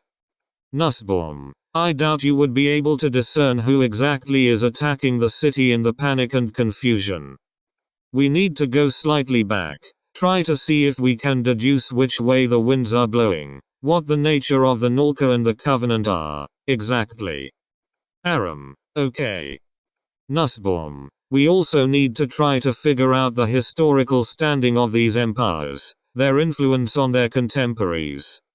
Aram, I don't exactly control what I see, you know. Nussbaum, aha, but I believe you can. It would not be very useful if the kings could not specify what knowledge they wanted to recall from their forefathers. Aram, how would I do it? Nussbaum, focus your thoughts, try to recall. Aram, you have no idea, do you? Aram laughs. Nussbaum, okay. Here we go. Nussbaum inserts the cylinder into the throne, inciting the same reaction as before from Aram, though significantly less violent and more controlled. Aram, oh, shit. Okay. It's different, it's all weight. This isn't AMONI-RAM. This is somewhere else. Nussbaum, describe it to me. Aram, still in the desert, but it's like a movie desert, all perfect sand dunes. A stone city, wide flat, not advanced like AMONI-RAM. Monuments. Statues. There's a river, it's fucking massive. Wait, I've been here before. This is the Nile, this is Luxor. This is Thebes, we're in Egypt. Nussbaum, there is our historical contemporary. Aram, it's late, the sun's setting. I'm a Bumero, sitting at the head of a caravan. We're riding automatons, six-legged beetle things. We're pulling into Thebes. There's a party waiting for us. We're being welcomed into the city. We're in a throne room now. There's a man sitting on a throne. It's a pharaoh. Nussbaum, based on the time frame, that would be Menkaure, the builder of the smallest of the Giza pyramids. Aram, we're talking, exchanging gifts. Pleasantry. Wait, no, I just sent all the servants out, it's just us and our bodyguards now. We're discussing something. He just asked if he can expect my support against the something called the Abominate. My army is already spread thin to enforce peace on my land. I cannot afford to be involved in your affairs, Pharaoh. We're arguing, shouting. The Abominate is marching on AMONI-RAM, and he will cut a swath through Egypt and stack your corpses to build a bridge across the Nile for his army. If I rout the Covenant at Thamud, we can stand united. I said number. I'm leaving, he's angry. Why doesn't he understand? There are bigger things at stake. Nussbaum, Robert, focus. What is happening? Aram, same no, different scene, different throne room. Different ruler, a man in a robe and turban. Looks Arab or Ottoman or something. He's shaking his head now. It's some sort of tribal chief, in a tent. A Rus prince. We're discussing establishing trade routes, selling our fuelad, the technology. They are willing to trade, but they don't want to get involved with the war and risk the Nulka or the Covenant. Nussbaum, so there are contemporaries. But they did not risk their heads in a clash between titans. Aram, okay, now oh, sweet Christ. Nussbaum, Robert. Aram, it's, oh my god. We're in a city, a ruined city. There's jungle around it. It's aflame. The sun is setting. The smoke's thick in the air and rising in plumes. I'm standing on a bluff. There's a regiment behind me. My soldiers, the Golden Legion, are lobbing things into the city. Firebombs and mortars. They are scaling the walls. The defenders they look Indian almost. They are running in terror. There's ghosts. Some kind of spirit swirling in the air, mixing with the smoke. We're bringing down the walls and killing the soldiers on the battlements. There's someone behind me. The general, the woman, in the dragon armor. The troops are looking to her. I'm giving her a nod, and she screams something, and they charge down the bluff, this giant metal armor suit leading the charge. They're shattering the line. Jesus, it's a fucking massacre. She's holding a sword up, holy shit, lightning just struck it. Now I'm in the city. I'm on my mount, surveying the ruins. The woman is beside me. I touched her head. I can see myself in her helmet. I'm young. I can't be more than 25, but I'm in the intricate battle armor. There's survivors. There's someone dragging themselves across the dirt, holding their guts in Jesus. Fuck. Nussbaum. What? Aram. She just stepped on his head. Something burst out. This spirit flame thing just shot into the air. His brains are on the dirt. Oh man, I'm gonna be sick. Nussbaum. Focus. Robert, please. Try to think of AMONI-RAM. Aram. Oh okay, we're there. I'm standing in the palace. The city's militarized. There's guards in the streets and the walls are those machine gun turrets? Nussbaum. Are you talking to someone? Aram. Yes. An engineer. Is Mekhane's kiss ready? We can't be sure without testing it, but we feel confident. The Undercity has been retrofitted to fit all of the components. They require a simply tremendous power source, but it works. There's something in the distance, oh holy fuck. Nussbaum. What is it? Aram. There's mechas. They are gigantic. They have to be 200 feet tall. 4 legs and 2 arms. They are moving slowly, but they are fucking huge. I can see 3 of them from here.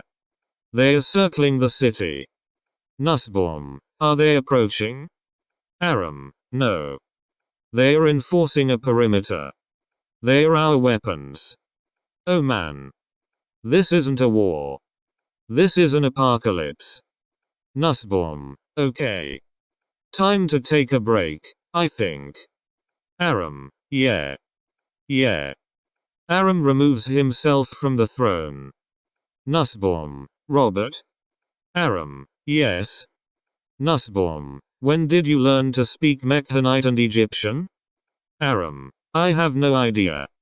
End log. Upon the discoveries of the epochal scale of the first war waged between the 3 empires, research began to take a special priority on war records and weapons technology that may have been left behind. Over the course of the following weeks, records of manufacture and shipment for thousands of ammunition and supplies were translated, revealing a scale of war production previously considered impossible in antiquity and rivaling the war output of developed nations in the modern era. In addition, the references to the Mekhane's kiss, suggested to be an extremely powerful super weapon of some sort, incited a new flurry of research into the components and devices in the Undercity. Right pointing triangle. Open addendum left pointing triangle. From the desk of researcher Mohammed Zaid. AMONI-RAM Initiative. Memo to Dr. Robert Aram. I understand you're recovering from extended experimentation with the throne. Not to disturb your rest, but the team thinks we've come up with a solid theory on what the device under the city, the Mekhane's kiss, is.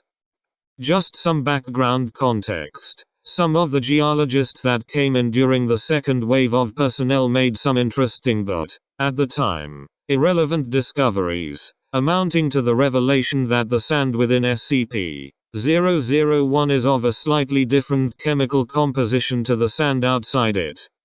The sand inside is more similar to a kind of white sand found in a section of the Arabian desert several hundred miles the northeast. We didn't know what to make of it, but the recent research into the Undercity has changed things. We've mapped out the whole device. It occupies 65% of the Undercity's volume. Practically everything is connected to it that isn't stuff like the sewers.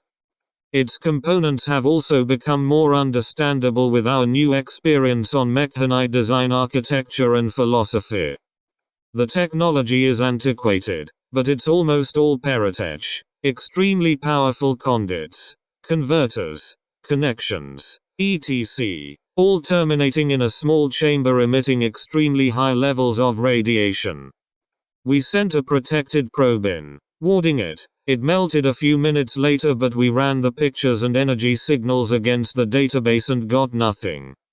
We've never seen anything like it. But then, TENS decided to call in a few favors and run it against the GOC database. Apparently they have seen something like it, and tried to weaponize it, a long-distance, large-scale matter reconstructor and emitter. A gigantic teleporter, basically. Apparently big enough to move an entire city hundreds of kilometers. Mekhane's Kiss isn't a superweapon, it's a Hail Mary. Unfortunately, it's completely burned out. It'd require a team months to get it back into remotely working order, and that's ignoring the problem of power. It's way too demanding to pull from the city's power grid. We think it draws directly from the cold fusion reactors, which is another impossibility. Plus we still don't know how it was controlled, or how any of the computation works without, well, computers. In any case, I don't think AMONI-RAM will be teleporting anywhere soon. And in the 60th year of the war, as the fighting reached a crescendo and Thamud burned with the shelling of the Legion on the flesh hordes of the Nulka, the matriarch of the Covenant and the Grand Carsist Ion met under the shadow of night in the black catacombs of Adatum. And there they came to understand a truth. Bitter enemies though they might be, the flesh of the Nulka and the plants of the Covenant were an extension of each other, both extrusions of the natural world. Evenly matched, neither could truly destroy the other. But the mechanite-blessed steel was something else, a gift from the sky, well capable of crushing each of them. But together, they stood a chance. And such it was that as the invasion plans were drawn and the great siege engines were constructed and the polyams cooled in the foundries, the Golden Legion marshaled and marched themselves, beginning the long, bloody trek to Adatum. And as they crossed through the desert of Asia, the Nulka were lending their forces to another invasion, this one raised by the sorcerer Noabs with the Diva against AMONI-RAM. A black, wicked army secretly gathering in the jungles of the south, marching on the suddenly vulnerable first ram of the Mekhanites. And with them came the magics. The Nulka offered one of their greatest boons, a plague to infest the city. And the Covenant offered the song of the Diva to make the verdant greenery of the desert rebel against its masters. And even then, their marshaled forces were not enough to dominate the Colossi and take the city. But in the far west, beyond the gate, another storm was brewing. The Abominate, may his name never be spoken of, stood on the shores of the coast as the damned fleet disembarked from their massive ships. And his army assembled itself from his prisoners and his soldiers, and the march to the east, to AMONI-RAM, began.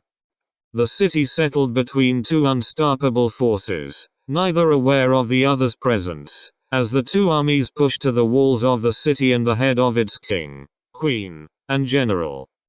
Another meeting with O5-11 was scheduled for the 26th of June to ascertain the progress of the AMONI-RAM initiative and relay new discoveries regarding the fate of the Mekhanite culture.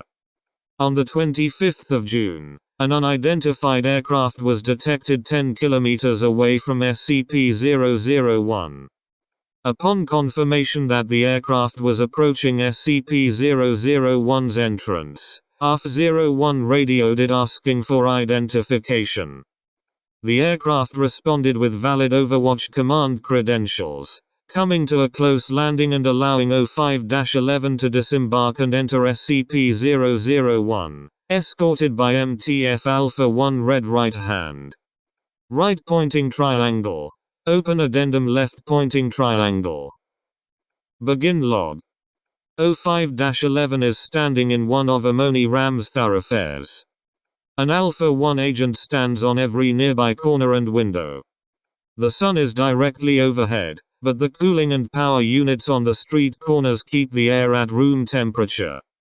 A hot, silent wind passes through the Broadway. Aram and Nussbaum approach from the north. Nussbaum, out of breath. Hello, sir. Aram, 05-11. Sorry about the welcome, we weren't expecting you. 05-11. I arranged a meeting, didn't I? Nussbaum, yes, but we didn't expect you to. 05-11. Show up in person. Don't blame you, we're not exactly an outgoing bunch. But I've heard so many great things about this city over the past year. About its secrets, architecture, technology, culture, history. I wanted to see it for myself. Aram, everything you were hoping for? 05-11, that and more. I'll admit it does look a lot nicer now that you've started to rebuild the place. Aram, thanks. We've managed to get primary power back online, along with the train system and a lot of the Undercity's navigation maps and such. The power and climate control as well, obviously. We're going to try and get the city's weaponry back online soon, see what kind of defensive technology they were packing. 05-11, hold that thought. Dr. Nussbaum? Nussbaum, yes. 05-11, I'm told your historical team has made several breakthroughs recently. Especially using the throne anomaly. Which, if I recall correct, you're the primary test subject for, Dr. Aram. Aram, that's correct. We've done about a dozen tests since we discovered it, only a handful have turned up anything substantial, it's mostly fragmented memories from old kings. Watching as the streets swell with citizens and goods flood into the markets. Visions of battlefields as the Mekhanite army takes on the Covenant and the Nolka. 05-11, right. And of course, you've translated how many of the recovered tablets now? Nussbaum, dozens, over 100. But like the throne records, most are simple, banal correspondence. 05-11, but not the recent ones. Nussbaum, correct. I have a presentation compiled in my office. Shall we? 05-11, led the way. Nussbaum, Aram, 05-11, and the Alpha 1 operatives enter the office inside ARF-02. It fully covers one of the higher floors of the massive skyscraper. Inside, the furniture is a combination of metal and intricate stonework. A wall of windows looks out over the city. The group takes a seat in front of the desk. 05-11, I expected more of a cantonment. But no, you seem quite comfortably set up here. Nussbaum laughs. Nussbaum, well, we have been here for nearly a year now. Plenty of time to settle in. And expanding to the second site has also helped free up space. Everyone has their own chambers. Aram, home sweet home. Nussbaum, anyway. As you know, we have made great strides recently in determining the fate of AMONI-RAM and the Mekhanite culture at large, using translated historical records in tandem with the Throne Visions and SCP-001-A1's admittedly limited accounts. It has been established that the Devic Covenant originate from the Indian subcontinent and the Nolka are likely from Central or East Asia. But the later records repeatedly mention a fourth party, the so-called Abominate. As of now, we know functionally nothing about who or what this is, only that they were in possession of a fleet of seafaring vessels that landed on the shores west of AMONI-RAM, in the Old Country. My hypothesis is that this is West Africa. 05-11, the records say this figure marched to AMONI-RAM. Nussbaum, while the Covenant Nolka coalition marched from the east, yes.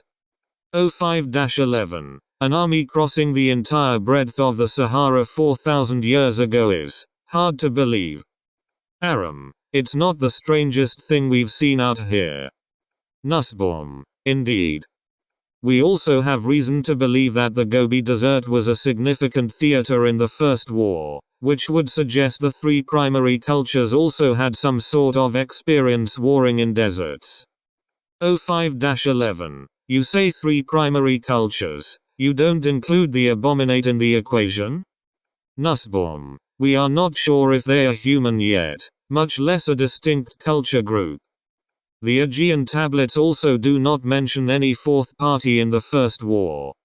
However, I also have been in contact with some colleagues of mine at King Saud University, researching the mundane Thamud culture in the northwest. They recently unearthed a trove of tablets in the region, apparently detailing a cataclysmic battle between four armies for control of a major city. 05-11. Bingo. Nussbaum. Yes.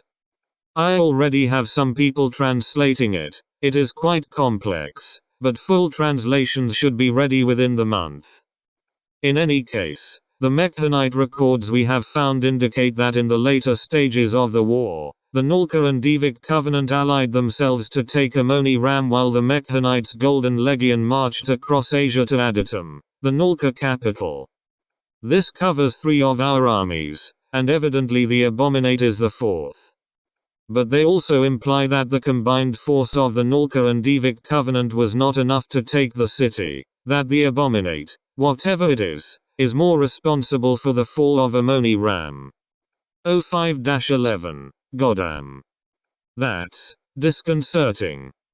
But I suppose that there's nothing to do now but wait for translations, yes? Nussbaum. That would appear to be the case. 05-11. Right. Dr. Aram, you said you had updates about the technology? Aram, that's right. We've discovered a lot of military weapons. It looks like they range from CQC polearms and swords and what seem to be primitive chainsaws to long-range shoulder-mounted mortars and elephant guns. These were all in ruined warehouses in the sacked portion of the city, but we've also made a few interesting finds in the Undercity. 05-11. Do tell. Aram. First, a few suits of functional power armor, of the kind in the throne records.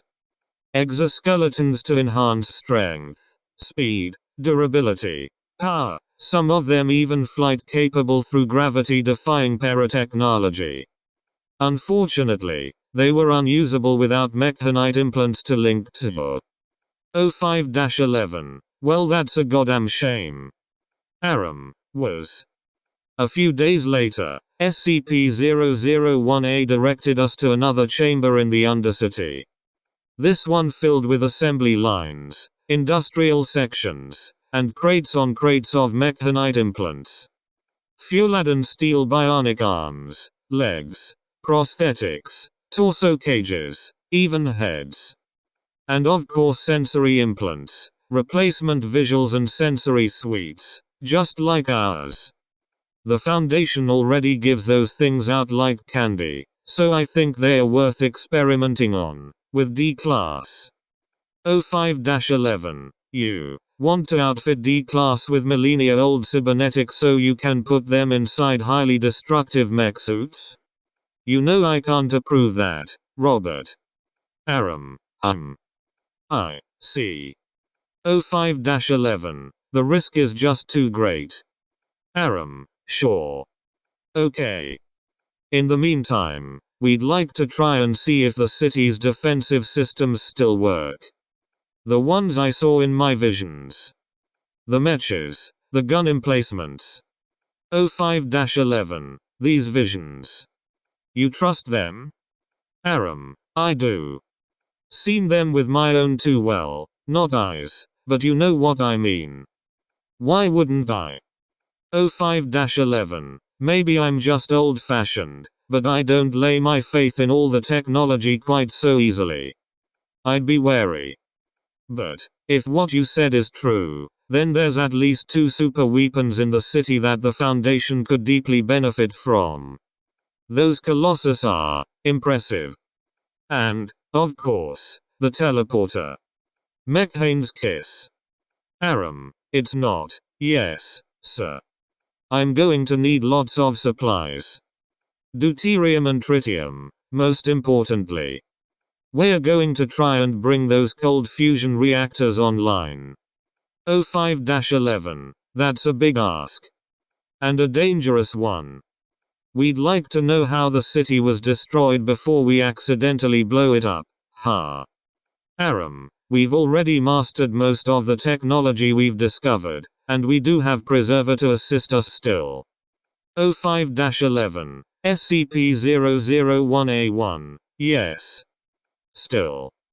Aram, discovering the city's defense, and how effective they are, is crucial to getting an accurate image of the battle. Right, Hedvig? Nussbaum, I. Pause. Nussbaum, yes it is. I support the idea. 05-11, Well, if both of you are in agreement, I can make it happen. But be safe, and don't take any needless risks. We don't want anything happening this far in, yes? Nussbaum, of course. End log. From the desk of Dr. Robert Aram. AMONI-RAM Initiative. Personal log. Progress on rebuilding the cold fusion reactors is progressing much faster than projections. Normally, I'd be worried, but I'm surprisingly calm. It's obvious, our people are getting familiar with the technology. The Fuelad foundries are operating at amazing efficiency. We've worked out how to mold and shape the metal just how we need it, and what last year looked like a bizarre, nonsensical circuit structure and design philosophy now strikes me as beautifully idiosyncratic. A snapshot into a bygone era. I've never really been one for history. More of a STEM type. I never looked down on those that pursued history. I just didn't see the attraction. Machines are in front of you. Something tangible you can see and hear and touch and interact with. You can't do that with history. Not really. The Fuelad throne, of course, has changed that. I've spent lifetimes of ancient emperors in minutes. It's staggering. The depth of emotion and personality you can feel from only a few choice minutes in someone's body. Their grief, pain, joy, their story. Fascinating stuff. The technology of the throne and any possible side effects remain elusive, but we've been testing it for a few weeks now, maybe a dozen times, and while I'm always tired after, not a surprise, at my age, I feel fine otherwise. And now I know Mechanite, Greek, and Egyptian. Go figure. I've gotten the front seat view to the First War and it is apocalyptic. There's really no other word for it. Gigantic mech suits crushing cities as the sky itself opens up. Spirit demons fighting alongside human compatriots. Metal soldiers charging walls. Insanity. A secret, bloody history the world doesn't even remember. But as with all war, it's not quite so black and white. Being inside Bumeros, or the various Bumerus bodies, none of them were tyrants, or dictators. Maybe autocrats, but what emperor wasn't? They all wanted to protect their people, to raise them to something beyond human. I can't help but sympathize. Nothing impresses onto you the fragility of your body than nearly losing it, but they understood that and actively improved themselves using the bionics and implants. Reach heaven through transhumanism. Speaking of implants and bionics, the cache we discovered some weeks ago along with the Legion armor, 05-11 denied D-class testing. It's frustrating. We can't use the glorious technology here to improve the world. We can't use it to improve ourselves. We can barely use it to improve the damn city. It's devastating, and most of the team agrees with me that we should use it. So we did. I can't use D-class to test the implants, but using myself is a different matter. The new arm is Wonderful. It's smoother, more responsive, more sensitive and durable, and it doesn't even hurt at the end of the day. I can sleep with it on. 99% of our personnel in AMONI-RAM are already augmented, so changing out their stainless steel arm for a fuelad one or something is no big deal. Why should 5 be the only one that reaps the gifts the Mechanites left us? On the 29th of July, 2:05 p.m., Dr. Nussbaum and 4 members of the archaeological team were excavating a number of mosaics in the Undercity. Over the course of the day, the team progressed further inward, into an unstable section. The ceiling overhead suddenly gave way, causing a minor collapse. Due to a number of strength-enhancing bionic and cybernetic augments, the archaeological team members were able to escape largely unharmed. However, Dr. Nussbaum sustained severe internal and external injuries from the collapse and was rushed into emergency surgery in the AF-01 infirmary. Due to the severity of injuries sustained, including a shattered collarbone, fractured spine, cranial injuries, and hemorrhaging, medical personnel were able to stabilize her in critical condition. Her likelihood of survival was deemed extremely low. At this point, Dr. Aram arrived with several engineering team personnel, an SCP-001A instance, and a variety of Mechanite implants and augments. He proposed, to the medical team's agreement, that utilizing the advancing Mechanite augments to stabilize her and offer her a chance of survival was the ethical option, and was legitimately possible using SCP-001A1's expertise voiced through the A instance. A combination of medical and engineering personnel worked for 29 hours to implant 17 pieces of Mechanite technology across Dr. Nussbaum's body. After 32 hours unconscious, she awoke on the 31st of July. Right pointing triangle. Open addendum left pointing triangle. Begin log. Nussbaum. Whispering. Water. Aram. WHO. You're awake. Here. Don't move your arms. Aram lowers a cup of water to her lips. She takes long sips. Nussbaum. Can't see. Aram. That's probably for the best right now. Do you remember what happened? Nussbaum. Ceiling. Collapsed. Assistants okay? Aram. Yeah, they made it out fine. You weren't so lucky. They brought you to the infirmary, but you were fucked up. Really bad. Broke nearly every bone in your body. Nussbaum. Or. Nussbaum freezes. Nussbaum. I cannot feel my legs. Or my arms. My back aches. Aram. The morphine. Nussbaum. Robert. Why can't I feel my limbs? Aram. You were going to die. I stepped in. We worked for nearly a day and a half. Non-stop. Nussbaum. Doing what? Aram. Replacing your shattered body with the Mechanite prosthetics we recovered. Letting them do the work of saving your life. We fit them in and they went to work. Your immune system integrated with them seamlessly. It was like they came to life, working to repair the damage done. Nussbaum. Hyperventilating. Sheath. S. Aram. Hedvig. Calm down. Listen to me. Nussbaum. Oh God. I look like a monster, don't I? Aram. Listen to me. You would have died. And even if you didn't, you would have laid in this hospital bed for 3 agonizing years while your body stitched itself back together. And then you would have to relearn how to walk, sit, breathe. And you would have suffered, in pain, for the rest of your natural life. I understand how you feel. I felt the same way after the accident. That I had been ruined. That I would never be the same. Pause. Aram. The flesh is weak, Hedvig. Your new body, you'll be up on your feet in a week, maybe less. You may never be the same. You'll be better. Nussbaum. Silence. Aram, get some rest. And, for what it's worth, I don't think you look like a monster at all. These implants are works of art. The spine support is spread like a pair of wings. You look like an angel. End log.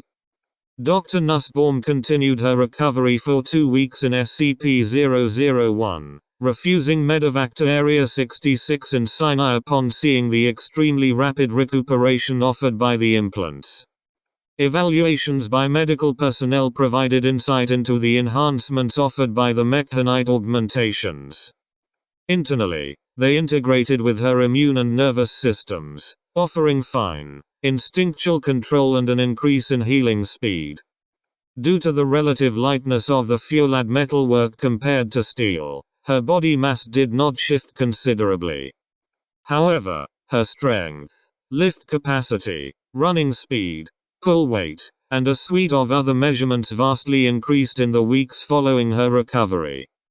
She similarly reported significant increases in her sensory ability, well beyond that given by her former Foundation issue ocular and auditory implants.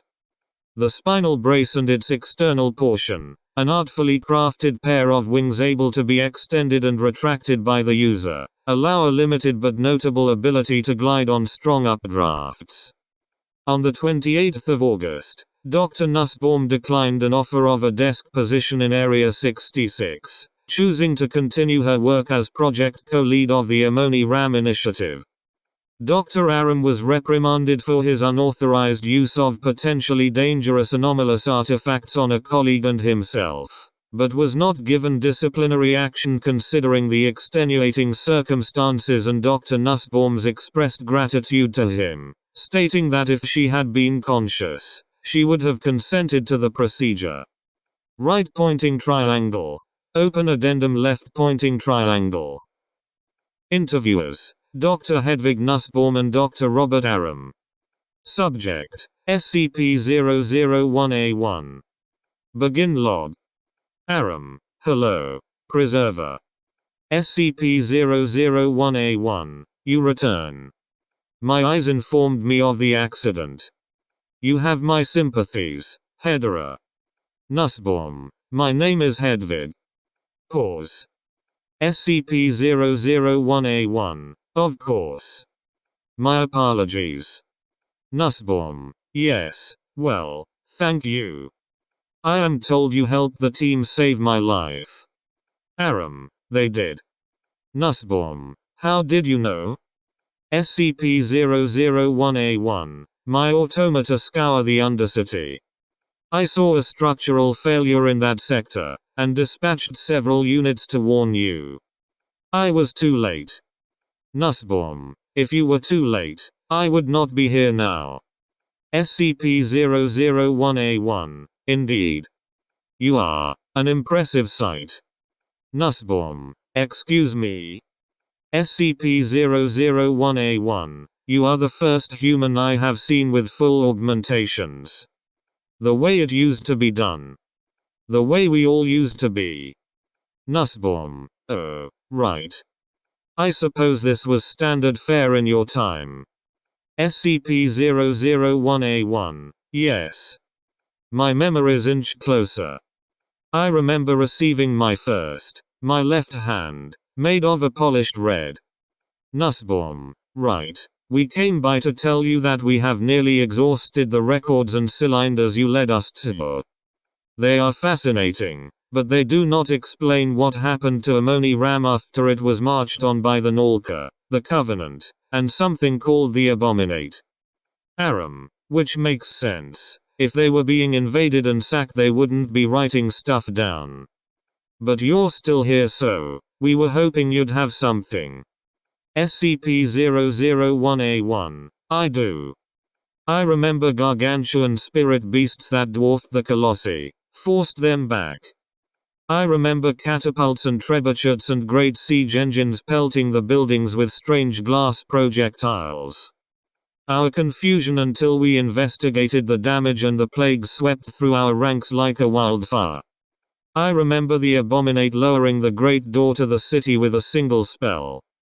I remember donning my war armor and leading my liege and his family to safety, being ready to lay down my life. I remember failing. Aram, there's that name again. The Abominate. SCP-001A1. I have no face or identity to offer. Just the name. Nussbaum. It sounds like whoever you were very important. SCP-001A1. Yes. Like so many tens of thousands, I was a witness to the fall of the Mekhanite Empire. But now, I am the only one who remains. Aram, this is tragic, and you have my sympathies. But unfortunately this doesn't tell us anything we don't already know. SCP-001A1, but this may. SCP-001A1's left hand, protruding from the machine, slowly unclasps. Within its skeletal grip is another cylinder for the Fuelad throne. This one is made of a rougher metal compared to the delicate ceramic of the others. Aram, where did this come from? SCP-001A1, I have looked unto myself. The hundreds of qubits of inscribed steel and tubes that hold my enduring soul. My mind is spread across the entire Undercity, banks of data in every corner of AMONI-RAM and the eyes that connect them.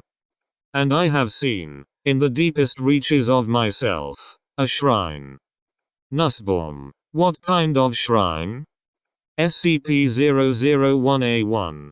Pieces of war armor, meticulously wrapped and preserved. And within them, this. The chamber has been sealed for centuries. Over the millennia, my mind has deteriorated. The circuitry was not built to hold me for so long. I have forgotten why it is there. You must tell me. Nussbaum. That is intriguing. Yes, we can experiment with it right away. Nussbaum gingerly takes the cylinder from SCP-001A1, clasping it in her metal fingers. Aram, you mind taking that up to be catalogued? I'll catch up in just a minute, just need to go over some schematics. Nussbaum, certainly. Nussbaum exits the chamber. At this point, official audio ceases. However, scientific equipment in the chamber left by the engineering team contained small microphones that recorded the following conversation. This audio was not recovered until several months later by chance during a routine database sweep. SCP-001A1, you ask about the throne. Aram, what makes you say that?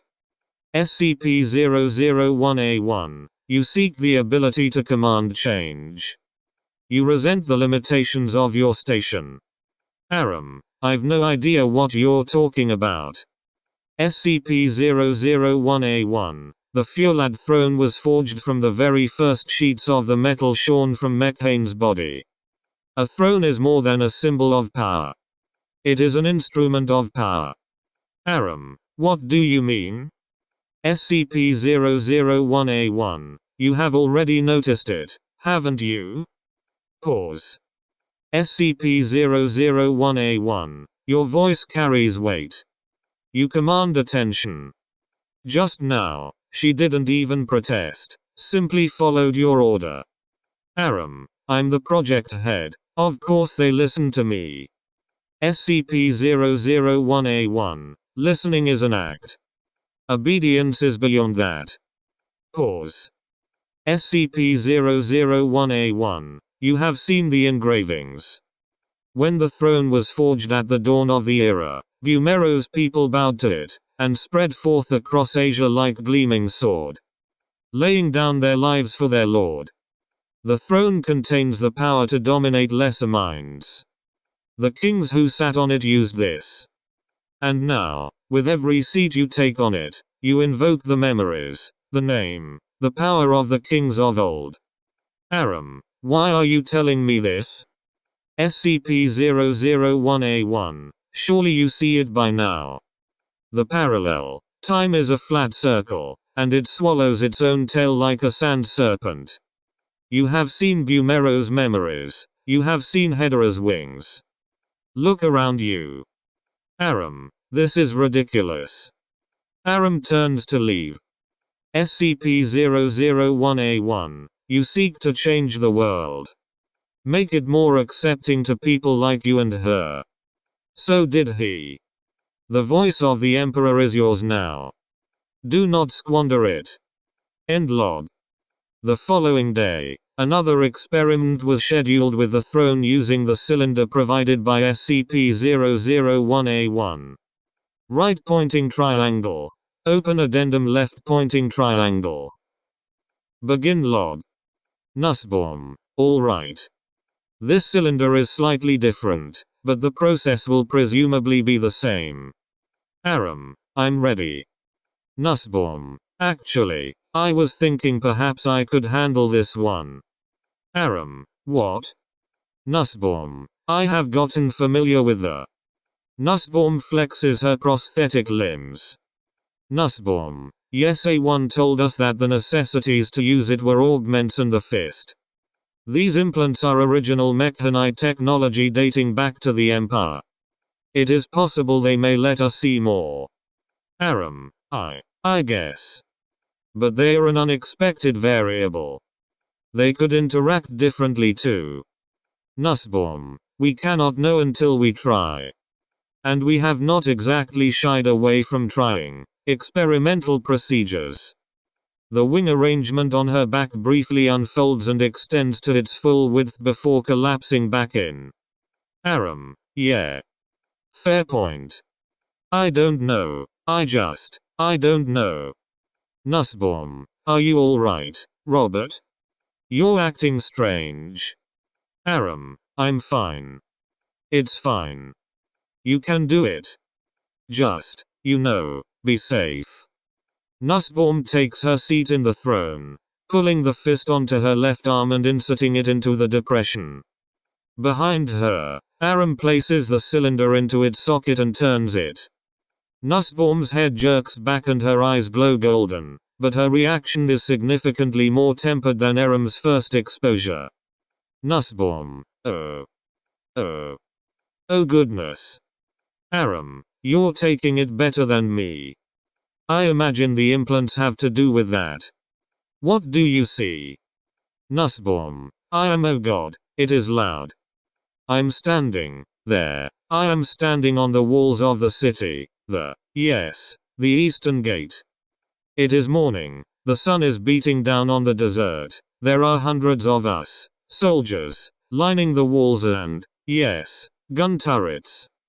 It is tense. I can feel myself barking out orders, and the soldiers are obeying. Setting up siege engines, loading ammunition, evening out the wall. Preparing for war. We are all in armor. Mine is more elaborate than the others. Aram, yeah, the Emperor's armor was. Nussbaum, no. I am not the Emperor. Not a Bumero. Aram, who, then? Nussbaum, I do not know. I can see myself in the metal of a gun turret next to me. I'm a woman, olive-skinned and small. The armor is elaborate. It shows dragons fighting each other. Aram, I've seen her before. She was one of the Legion's generals. Nussbaum, hold on, oh, main god. Aram, what is it? Nussbaum, the Colossus. It is gargantuan. It just took a step and shook the entire city. It is heading away, towards the horizon. Wait, I see something in the distance. Something kicking up sand. An army. No, a horde. I cannot see individuals. Just a mass of bodies and armor and banners and mounts in a dust storm. They go as far as the eye can see. There must be tens of thousands of them. They are too far to engage. But they are coming. And there is nothing we can do to stop their advance. Aram, that must be the Nulka and the Covenant, then. Do you see any sign of what the bomb? Nussbaum, it changed. The city is on fire. AMONI-RAM is burning. Oh God, it is loud. I cannot hear myself think. The sky is red, choked with smog. All I can hear is the clashing of steel and screaming. We are in the southern district, crouching behind a barricade. I leaned up and over and started firing my weapon. I can't see. I hear screaming. The buildings are collapsing. We are under mortar fire. We need to fall back. Aram, stay with me. What does the enemy look like? Nussbaum. Beasts. Monstrosities. Great masses of flesh and limbs in a sickly pale purple, dragging themselves through the dirt streets. Spirits in the air. Purple fire covering the walls. There are too many. They are advancing. I can hear the beating of their drums and their war chants. I can hear cannon fire beyond the walls. I can just barely see the colossi in the horizon through the smoke. The streets are wet with blood and slime. We are standing over the ruins of a house now. A mortar hit it. There is something in the center. An object. Aram, what is it? Nussbaum. One of the men touched it. It broke open. His face burst into leaves, screaming and contorting. Aram, what? Nussbaum. There are vines, spreading outward from him, creeping from his writhing corpse toward us. It is the petrified plant we discovered in the Undercity. A biological weapon. Aram, Jesus Christ. Nussbaum. We are falling into the Undercity, retreating. The Legion holding the entrances and choker points against the swarms, the citizens trying to evacuate or dying. Oh God, there's so much death.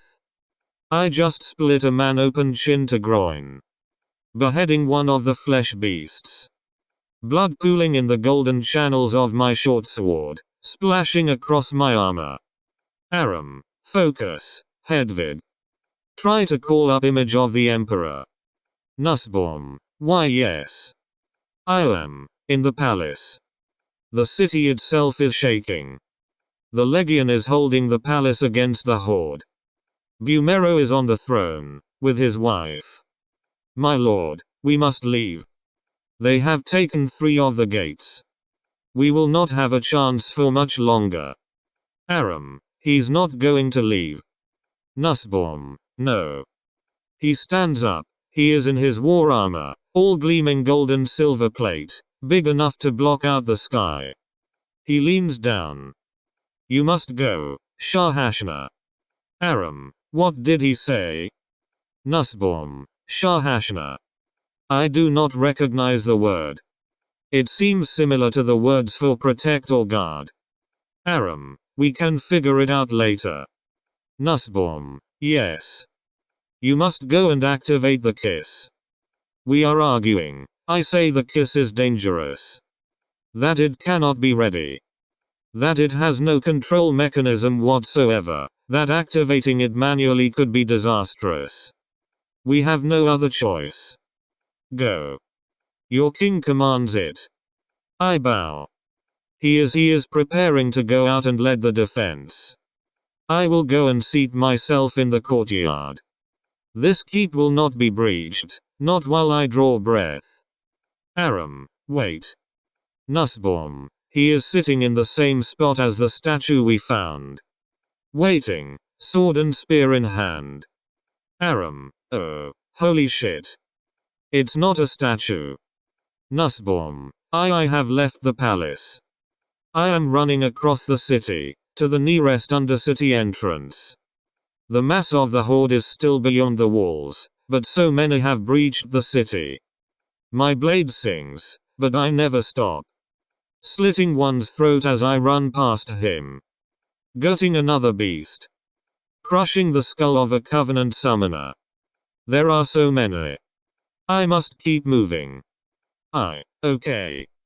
I have jumped into the Undercity, sealing the entrance behind me. It is different. Brightly lit, well signed. Blood plastering the walls. Corpses lining the passageways. Oh God. Aram, where are you going? Nussbaum, to the center. Deeper and deeper into the labyrinth. I encounter resistance. The Covenant and Nulka's gifts have made it down here. The plant virus and the mutated flesh pod tentacles we have seen. But not petrified and dead. Alive. Throbbing. Wet. Men are soldiers, moving through the Undercity. They do not know the passages like we do. They are confused. They do not last long.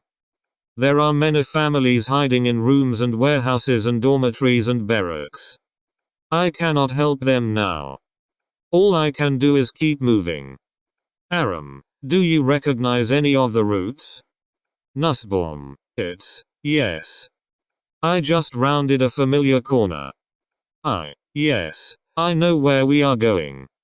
Aram, where? Nussbaum, Preserver's Chamber. SCP-001-A1. Under the palace itself. It takes some detours, but I arrive where it what? Aram, what happened? Nussbaum, it is not here. Preserver is not here. Just the masses of machinery, but no arm or mind or voice. Just soulless vacuum tubes and circuit inscriptions. It hums with an unfamiliar energy. There are automata everywhere. Maintaining the machine. Making sure it works.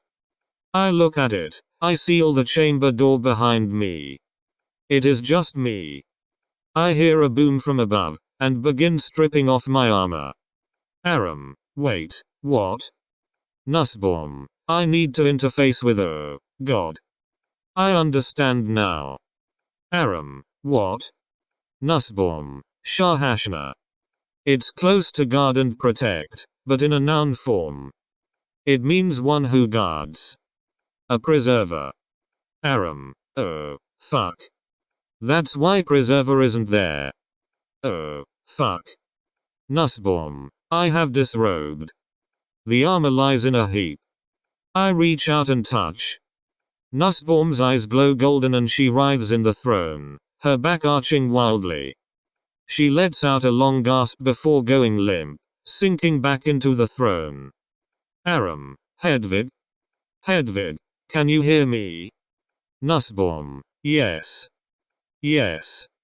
I can hear you. Oh, mein Gott. That was horrible. Aram, what the fuck just happened? Nussbaum, I touched the machine and just agony. So much pain. I felt like someone was cutting me limb from limb. Burning my tongue off and branding my eyes. God. Aram, are you okay? What do you see now? Nussbaum, yes, I am fine. I see. I do not know what I am seeing. Rubble, debris. It is quiet. I wait. I can move. No, yes, I can move, but I am small. Aram, how small? Nussbaum, I am inhabiting one of the automata. Aram, just like how Preserver can control them. That settles that. Nussbaum, I exit out into the city. I can see God. Oh no. Aram, what happened? What did the kiss do? Nussbaum, everyone is dead. Aram, the horde? Nussbaum, everyone. There are corpses choking the streets. Not a free patch of dirt to be found. Dead bodies covering every possible surface, both my legionnaires and the horde and the citizens. No explosive finishes. The quiet death of an entire civilization. Oh God. What have I done? Aram, it's not you, Hedvig. I know how convincing it gets. Remember, it's not your memory. Nussbaum, they're all dead, Robert. I destroyed the Empire trying to save it. Everyone I ever knew or loved. Everyone. Aram motions to the engineering team to cut power to the throne. They comply, but nothing occurs. Aram moves to the side of the throne after a few seconds and physically pulls Nussbaum's hand, grasping the fist, from its depression in the armrest. Her body relaxes. Aram. Hedvig. You hear me? Nussbaum. Robert. Yes. Thank you. Aram. Thought we lost you for a second there. Nussbaum. It was overwhelming. Aram. Yeah. But we learned a hell of a lot. Nussbaum. Yes. Yes, of course. God. No wonder Preserver cannot remember. Aram. What do you mean? Nussbaum. She obliterated her own civilization while trying to save it. I had a taste of it for just a few seconds and it was too much to take. She has lived with that guilt for nearly 3,000 years. Who wouldn't want to forget? Aram. You're saying she did it on purpose? Nussbaum. I am no engineer, but if I were a betting woman. Nussbaum holds the cylinder to the light. Nussbaum. I would guess these cylinders are a memory storage form of some sort. She placed her memories into this to get rid of them, but obviously when she rid herself of her memories, she forgot what it even was. End log. Upon the discoveries made in the Throne Report, further testing was temporarily halted until a decision could be made on whether to inform SCP-001A1 of its past. Until then, routine research into repair of infrastructural elements of the city continued as per regular schedule. From the desk of Dr. Robert Aram. AMONI-RAM Initiative. Personal log. This is ridiculous. Preserver has been integral to the success of the AMONI-RAM initiative. Far more so than any of the O5s arbitrating on whether she deserves to know her own identity. We wouldn't even have the throne if she hadn't led us to it and provided the fist, the cylinders, everything. We owe her. And even if we didn't, it's the right thing to do. Mad scientist is possibly one of the dumbest stereotypes of all time. Scientists have ethics. Even in Prometheus, where progress was done for the sake of progress, we had ethics. Expectations of behavior and morality. Making sure everyone knew exactly what they were signing up for. Not withholding crucial discoveries fundamental to their sense of being. The Foundation is not scientists, it is bureaucrats, and bureaucrats are the ones who will do away with ethics for efficiency. I shouldn't get this mad. But it just begs so many questions.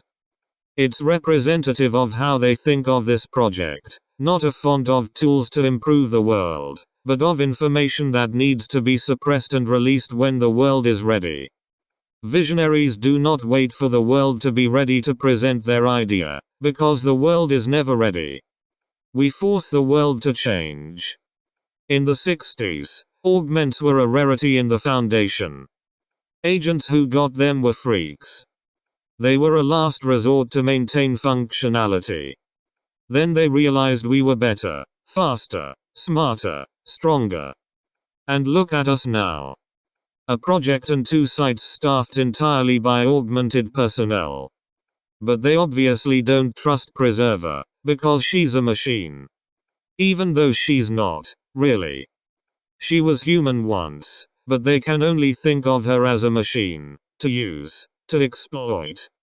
The same way they think of me and Hedvig and Tenzin Zaid and all the others. They don't trust us either, not really. We've done more for them and gotten fuck all in return except the permission to rebuild what has been our home for nearly a year. It's frustrating. I've been thinking about what SCP-001A1 said. About the throne.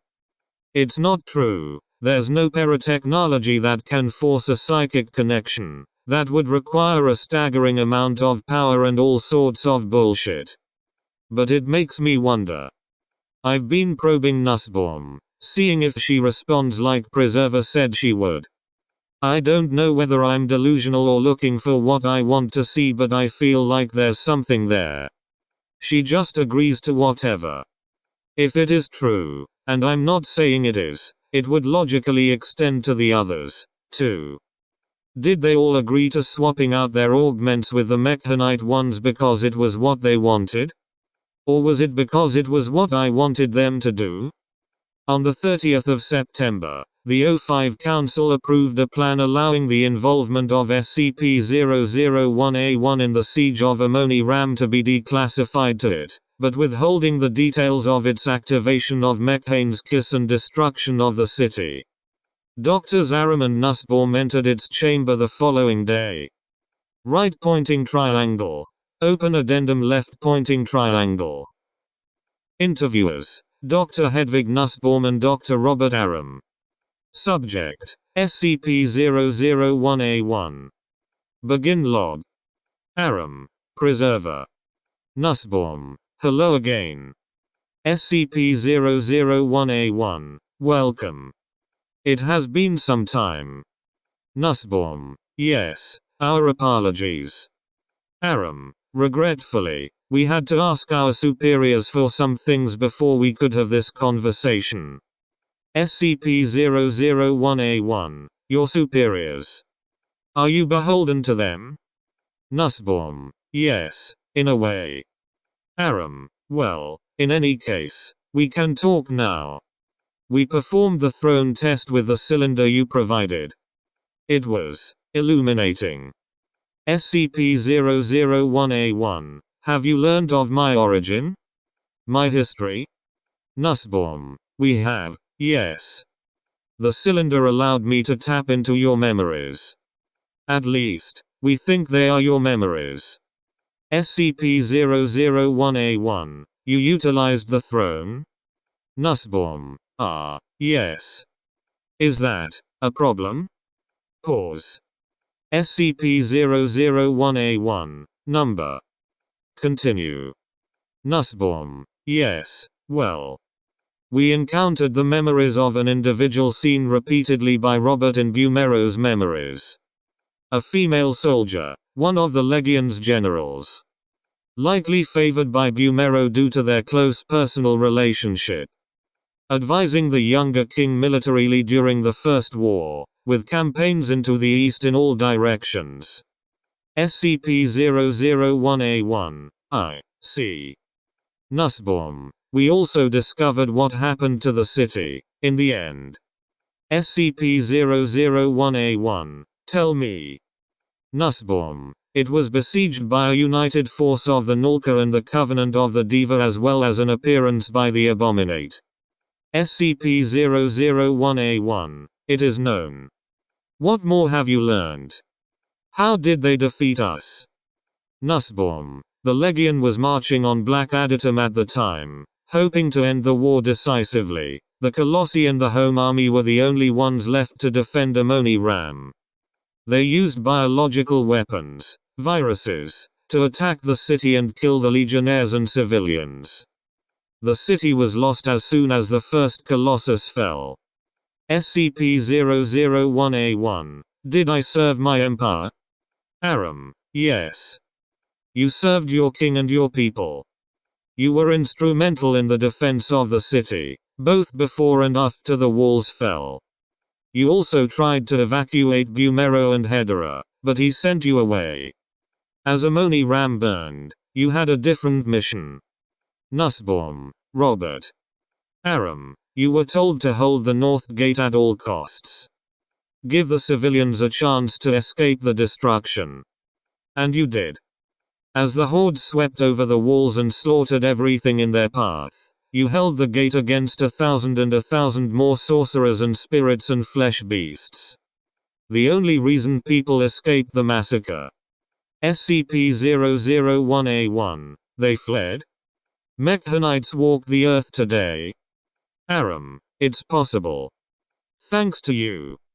Silence. SCP-001A1, thank you. I am in your debt.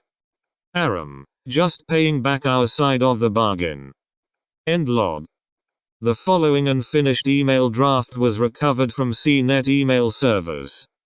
It had not been sent, and was last modified several weeks before the conclusion of events in AMONI-RAM. Right pointing triangle. Open addendum left pointing triangle. Tibo, J. Hashim 9859182, @ SIP. Net. From h.nussbaum124599@sit.net. Subject: Personnel concern. Hello Jamil. I have some concerns about a staffing decision on project CMP 189598, the AMONI-RAM initiative. As project co-lead, I retain executive control over almost all personnel decisions, but my concern today lies with my co-lead, Dr. Robert Silas Aram. Dr. Aram is a once-in-a-lifetime mind, but recent events regarding the project have left me questioning his suitability for a leadership position in stressful, isolated research environs. I worry he has let his emotions compromise the integrity of the project. In various cases he made an unconsensual medical decision on my behalf. Robert is not my authorized medical proxy. Augmented himself using experimental anomalous technology. Utilized experimental, dangerous anomalous technology to further research. Engaged in an argument with our overseer contact. Referring to a sapient, semi-humanoid anomaly by name. Spending long periods of time alone with this anomaly. On one occasion, lying to this anomaly and reacting angrily when confronted. Spending long periods of time alone with experimental anomalous technology, attempting to deconstruct it. Focusing research in strange directions averse to the goals of the project. On several occasions he asked me to attempt to use an experimental mechanical combat suit, and has recently been trying to ascertain the location of apocryphal, massive walking war platforms. Demanding an additional level of dedication and respect from employees to the project research and himself, respectively. Cumulatively, these actions led me to believe Dr. Aram's worthiness for co-lead should be rec. On the same day the email was drafted, the following audio file was recorded from a hidden recording device in Dr. Nussbaum's offices. The file was similarly not recovered until a routine database sweep months later. Due to the relatively small size of the device, Foundation standard voice matching identification technology is unavailable. Begin log. Door opens. Sound of an object slamming closed. Aram, hello, Hedvig. Nussbaum, oh. Hello, Robert. Still awake? Aram, yeah. Needed to get some last-minute reports done. Took the long route back from the dig site. The city's beautiful at night, you know. Nussbaum, yes, it is. Aram, it's crazy to think that a year ago this place was all rubble and debris. Now it almost looks like a proper city. Nussbaum, are you alright, Robert? You look pale. Aram, I'm fine. Just spent a little bit of time tinkering with the throne. Nussbaum, what? Aram, relax, nothing serious. Just some investigation, based on some things Preserver told me. Nussbaum, what did you find? Aram, I'm not sure yet. There's some latent psychokinetic energy emanating from it, but we've been aware of that for a while. Just not sure what it means. Nussbaum, what kind of energy? Aram, not sure. But it's gotten stronger recently. With every use of the throne, seems like. Nussbaum, that is concerning. Aram walks to the window, looking out over AMONI-RAM. Aram, it really is beautiful at night. We've built something grand out here, away from the rest of the world's eyes. Nussbaum, I guess we will come back to that later, then. But yes. It is quite nice. It feels like a home. Aram, I don't know how I'm going to go back to bunking on site dormitories after this, ha. Nussbaum, I am unsure I want to. Foundation politics tire me, and they are omnipresent in the larger sites. AMONI-RAM is nicer. Everyone here is here because they want to do the work. Aram, agreed. Actually, I wanted to talk to you about that. Nussbaum. Yes? Aram, I think we may need to shift gears a bit, in terms of what we're focusing on, you know? Nussbaum. I don't follow. Aram, at this point we're pretty much confident in the timeline of what happened to AMONI-RAM. But the other nations, and the Abominate, we know nothing about them except the battle. So I think it could be beneficial if we focus more on the weapons, the technology used during the siege. Put the mundane archaeology aside for a little while. Nussbaum. The mundane archaeology has already led us to breakthroughs on the technology. We need to know how they lived and thought to see how they fought and died. Aram, I'm not disputing that. I just think it's not the biggest priority right now, so we could divert resources. Nussbaum. My work is just as important as yours, Robert. Aram. Right, yeah. Nussbaum. What? Aram. I didn't say anything. Nussbaum. Ugh. It is written on your face. You only see the history, the culture as a means to an end. You cannot understand why someone would want to study it for its own sake. Aram. No, that's not. Nussbaum. The same with 11. He does not give an ounce of respect to my team and their work. Neither of you do. Aram. I respect your work. I respect you. Nussbaum. Oh, is that so, Robert? Is that why you feel you can come in and tell me what my team should focus on? Aram. Hedvig, please. Nussbaum. Is that why you think you can make decisions about my body for me? Aram. What? You would have died. I saved your life. You said so. Nussbaum. I was in shock. Verdammt. I would have agreed to whatever was put in front of me. I was barely conscious. Aram. That doesn't change the fact that you would have died on that operating table if I hadn't stepped in. Nussbaum. And who gave you the right to make my decisions of life or death? Is that also because you respect me so? Aram. Sigh. This is obviously about something bigger. I'm sorry I brought it up. Nussbaum. No, we will have this discussion now. You changed my life forever and seem to be under the delusion you did me a favor. I will not dispute I am thankful you saved me from death. But I do not owe you anything. Aram. Everyone here owes me. I'm their leader. Nussbaum. We are co-leads. Do not forget that. Aram. Bullshit. If it wasn't for me, this project would have been shuttered months ago. I took the risks and they paid off and everyone else looks up to me for it. Why can't you? Nussbaum. Is that it, Robert?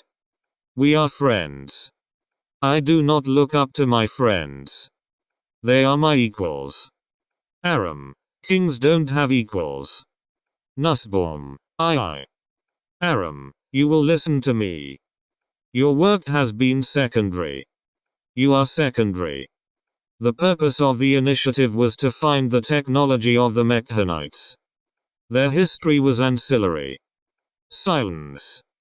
Aram. We have a living archive of their history with us now. The directive of the project has changed. Nussbaum. Drowsy. Semi-conscious. What are you? How? Aram. Do not resist me. You know the mission has changed, don't you? You felt its presence when you sat on the throne? Nussbaum. What? Aram. The eyes. I felt it since the first day we entered this city. We have drawn the attention of something larger than us, and its eyes have settled onto us for the past year. But now we have its name. The Abominate. It is not dead yet. Silence. Nussbaum. On the verge of tears. You're scaring me, Robert. Aram. I'd be more scared of other things right now. Like that unsent email on your laptop. Silence. Aram. Don't ask me how I know. It is not your place. But delete it. Silence. Aram. I said delete it. Sounds of laptop opening. Clicking. Nussbaum. Okay. Done. Aram. Good girl. You played the role quite well. But you felt it watching us too, didn't you? Nussbaum. I felt something. Aram. There are bigger things at stake now. And you will obey me. End log.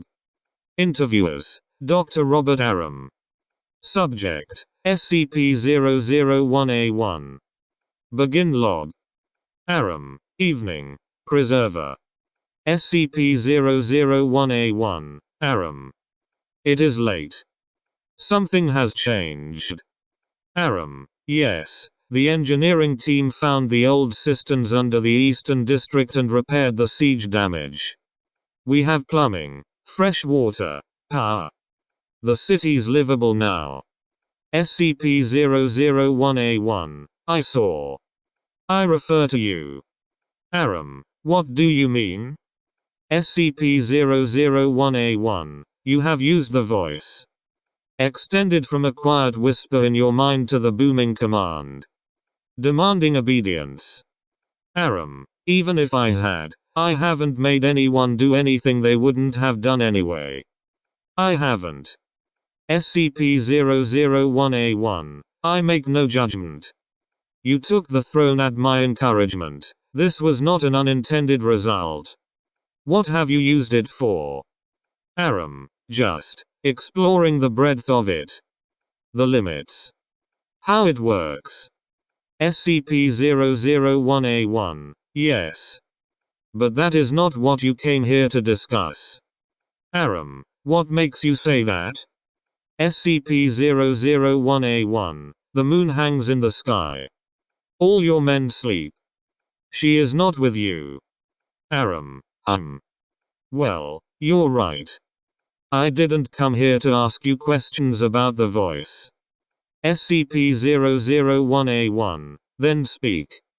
Aram. Hedera. Did she love Bumero? SCP-001A1. Of course. Deeply. She was his most favored wife. Mother of his heir. Light of his life. Symbol of his dynasty. Pure, shining, rising above the horizon with the sun. She attended to him until he was unable to speak or breathe or eat, and when he faded, she called upon his wisdom while her son grew into the throne. Aram. I see. SCP-001A1. You have made her your queen? Aram. I suppose so. I wouldn't use the word queen, though. SCP-001A1. Why? Surely you saw the parallels. The prophecy. Time is a flat circle. Look at your right hand and tell me it is not so. Aram. I'm not a king. SCP-001A1. And neither was Bumero, until he was given a city of people that needed guidance. 3,000 years, and one thing never changes. Humans crave leadership. You have Hedvig and your scholars. Bumero had Hedera and the Legion. AMONI-RAM itself. Aram. They were all simple farmers before. Shepherds. Peasants. SCP-001A1. And Mekhane's arrival, her fall from the heavens, turned them into a king and a queen. Their home into a bastion. Their kin into the pinnacle of humanity. Aram. So AMONI-RAM. It was a place those people could go? Different people? SCP-001A1. Yes. They were not different because of the augmentations. They chose to be different. Mundanity is not a virtue. They chose to elevate themselves, because they were dissatisfied with the way things were. Aram. Dissatisfied with being human. SCP-001A1. Dissatisfaction is the mother of ambition. It is the coal that fuels the fire. There is no shame in dissatisfaction with this form. We should be striving to improve ourselves. The flesh is weak. Pause. SCP-001-A1. We improve methane by collecting her component parts scattered to the winds. We improve our bodies by replacing our frail limbs and senses. In doing both, we improve our souls. In this way, we do not change the world around us, we improve it. Aram, I lied to you. SCP-001-A1. I know. Pause. Aram, what? SCP-001-A1. You lied in front of me. Of my origin. Of my history. Of the fall of the city of AMONI-RAM. Aram, you knew? SCP-001-A1. I served my liege honorably for a lifetime and more. He may be nothing more than the bones in the ground now, but I see his face in yours. The lines of worry in the irises. I know the signs that he was holding back, that you were holding back. I did not hold the gate. I did not save our city. Aram, you did not. Number. He told you to go into the Undercity. To activate the Methane's kiss. The teleportation device. SCP-001-A1. Impossible. It was structurally unsound. Unfinished. It would have destroyed the city. Killed thousands. Aram, look around you. The city was destroyed. Thousands did die. SCP-001-A1. Yes. But I could not have activated it anyway. There was no control interface. No way to direct the energy. Aram, he gave you something. He called it a blessing. It was a vial, of some sort. Told you to smash it and drink it. You took off your armor, you did, and touched the thing, and, I guess you fused with the machine or something. You became the control mechanism, and you fired. Teleported the city from the Sinai to the Arabian desert. The uncontrolled surge killed everyone. Silence. SCP-001-A1. I sense no lie. Aram, I'm sorry. SCP-001-A1 falls into a processing state for several seconds before suddenly awaking. SCP-001-A1. My circuitry is spread out over countless sublevels and antechambers. My depths are stacked with data and prehensile knowledge. My metal mind should process anything. Aram, Preserver. SCP-001-A1. Not this. Never this. I was a general of the Golden Legion. And now I have damned my city. My race. Aram, okay, you didn't damn anyone. Listen to me. SCP-001-A1. I am at the center of my own hell. Aram, hear me now. Silence. SCP-001-A1. Yes, my liege. Aram, you failed. You could not save your city, and because of you, it collapsed into devastation and disrepair. You have disappointed your once and future masters. Silence. Aram, but it's not too late. We can still fix it. We can bring back AMONI-RAM. But I'll need you to do some things. SCP-001-A1. How? Aram, what are you prepared to give up? SCP-001-A1. Slight pause. Everything. End log. On the 19th of September, 1984, shortly after the one-year anniversary of the official beginning of the AMONI-RAM initiative, another update meeting was scheduled with O5-11 following a general decrease in quantity of technology and archaeological reports being transmitted from ARF-01 and ARF-02 to Protected Site-07 on a bi-weekly basis. Right pointing triangle. Open addendum left pointing triangle. Begin log. O5-11 is seated in Dr. Aram's office complex in ARF-01. The windows look out over the courtyard with the statue of Emperor Bumero. Aram, hello, Overseer. Sorry for the delay, just sorting out some repairs in the Undercity. 05-11. Robert. How are you doing? Aram. Not too bad. Yourself? 05-11. Doing well, thank you. I like what you've done with the place. Aram. Thank you. It hasn't been easy, but we've finally turned it into someplace halfway livable. 05-11. Right, yes. But I'm worried, Robert. Aram. Worried? 05-11. About the pace of reporting. Your publishings on the paratechnology in the city have declined by almost half in the past month or two. Dr. Nussbaum's reports on the archaeology and history have met the same fate. Speaking of which, where is Dr. Nussbaum? Aram. Pause. Let's walk. I've been in this office so much it's getting hard to think. 05-11. Sure. Aram and 05-11 exit the office, accompanied by a detachment of MTF Alpha 1 bodyguards. They begin walking through the corridors of the palace and temple. Aram. Nussbaum's just working on some stuff in the southern district. I'm sure she'll join us soon.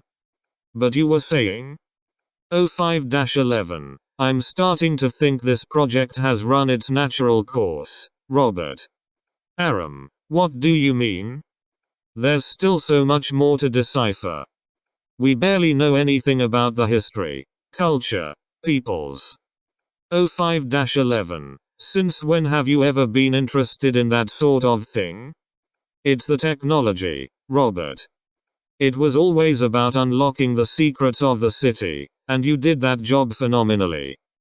We've learned so much. Every technological report has been pored over by experts at 19 to see how we could put it into practice. Aram. Yeah, but that's just the foundation. 05-11. Robert. Not this again. We don't go around replicating 500 to cure cancer just because we can. We have a responsibility to maintain normalcy. We can't become the arbiters of what secrets the world can and can't know. We can only hide all of them equally. Aram. Well, what if it has run its course? What do you plan to do? 05-11. We've already got people in India and China sites looking around for the locations of the other two cities. We've learned all that we can from AMONI-RAM, so it's time to move on to new pastures. Aram. What'll happen to us? 05-11. Reassigned with glowing recommendations to any projects of their choosing. Aram. Well, what if they want to stay here? A lot of them have become attached to the place. We've turned it from a ruin to a home. They won't want to leave. They enter the throne room. 05-11. Well, you can't presume to speak for everyone, can you? Aram. I'm their leader. They look up to me. 05-11. Well. In any case, it's unfortunate, but they don't exactly have much say in the matter. It's how it is. Aram. You're being too hasty, Overseer. 05-11. Maybe, but the rest of the council agrees with me. We'll leave a skeleton crew to continue low priority work, but we need you and Nussbaum's talents elsewhere. Aram. No. Pause. 05-11. What? Aram. I'm not going. AMONI-RAM was lost once because of people who didn't understand what it had to offer. I'm not going to let that happen again. 05-11. I don't think you understand. It's not up to you anymore. The decision has been made. Aram. I'm not some fucking dog you can shove around from project to project. 05-11. Have you forgotten who you're talking to? I can have you terminated, Robert. Aram. Maybe out there. Not here. 05-11. Where's here? Aram. My city. Surrounded by my people. All bodyguards raise their assault rifles at Aram. 05-11. Just what the fuck are you implying? Do you seriously think you can just disobey the council? Aram, no, but I can change their minds. Aram turns and takes a seat on the Fuelad throne. Aram, hear me. Lower your weapons. Pause. All members of Alpha 1 gingerly lower their guns. Aram, AMONI-RAM has far too much to offer to throw it away, used and spent. Go to the council. Tell them the project will continue. There is work to be done yet. Silence. 05-11. I have an inch-thick telekill plate in my cranium, you fucking idiot. Kill him. Members of Alpha 1 begin to raise their guns. Gunshots ring out. All fall to the floor, shot point blank in the back of their skulls.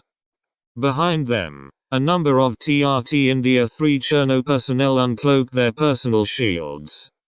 Aram sits on the throne, surrounded by spent shells deflected by his own shield, inset into the throne. Aram, good effort. 05-11. You're insane. You can't kill me, not without signing your own death warrant. Aram, I'm not going to kill you. I'm not a monster. Hedvig. From above, Nussbaum descends on her metal wings. She is dressed in the bronze intricate war armor seen in the throne's visions. She glides to a soft landing in front of 05-11. In her right hand is a curved golden sword. Nussbaum. Yes. Aram, take him. Toss him from the walls. Let him run back to the council. 05-11. You're fucking insane. Aram, when I'm helping you, I'm a genius. When I'm not, I'm insane. 05-11. You can't take on the Foundation and win, Aram. No one can. Aram, do you seriously think I have any interest in destroying the Foundation? I'm not some supervillain. I'm an engineer, and I see a problem on the horizon, one you can't even conceptualize. And I need to act before you get us all killed. Now. Aram rises from the throne, raising the fist at Nussbaum. Aram, get out of my city. Nussbaum steps behind 05-11, grasps him by the waist and takes off, shooting into the air on her wings. End log. 05-11 was deposited outside SCP-001, 0.6 kilometers from his air escort, and quickly evacuated to the nearby Site-34.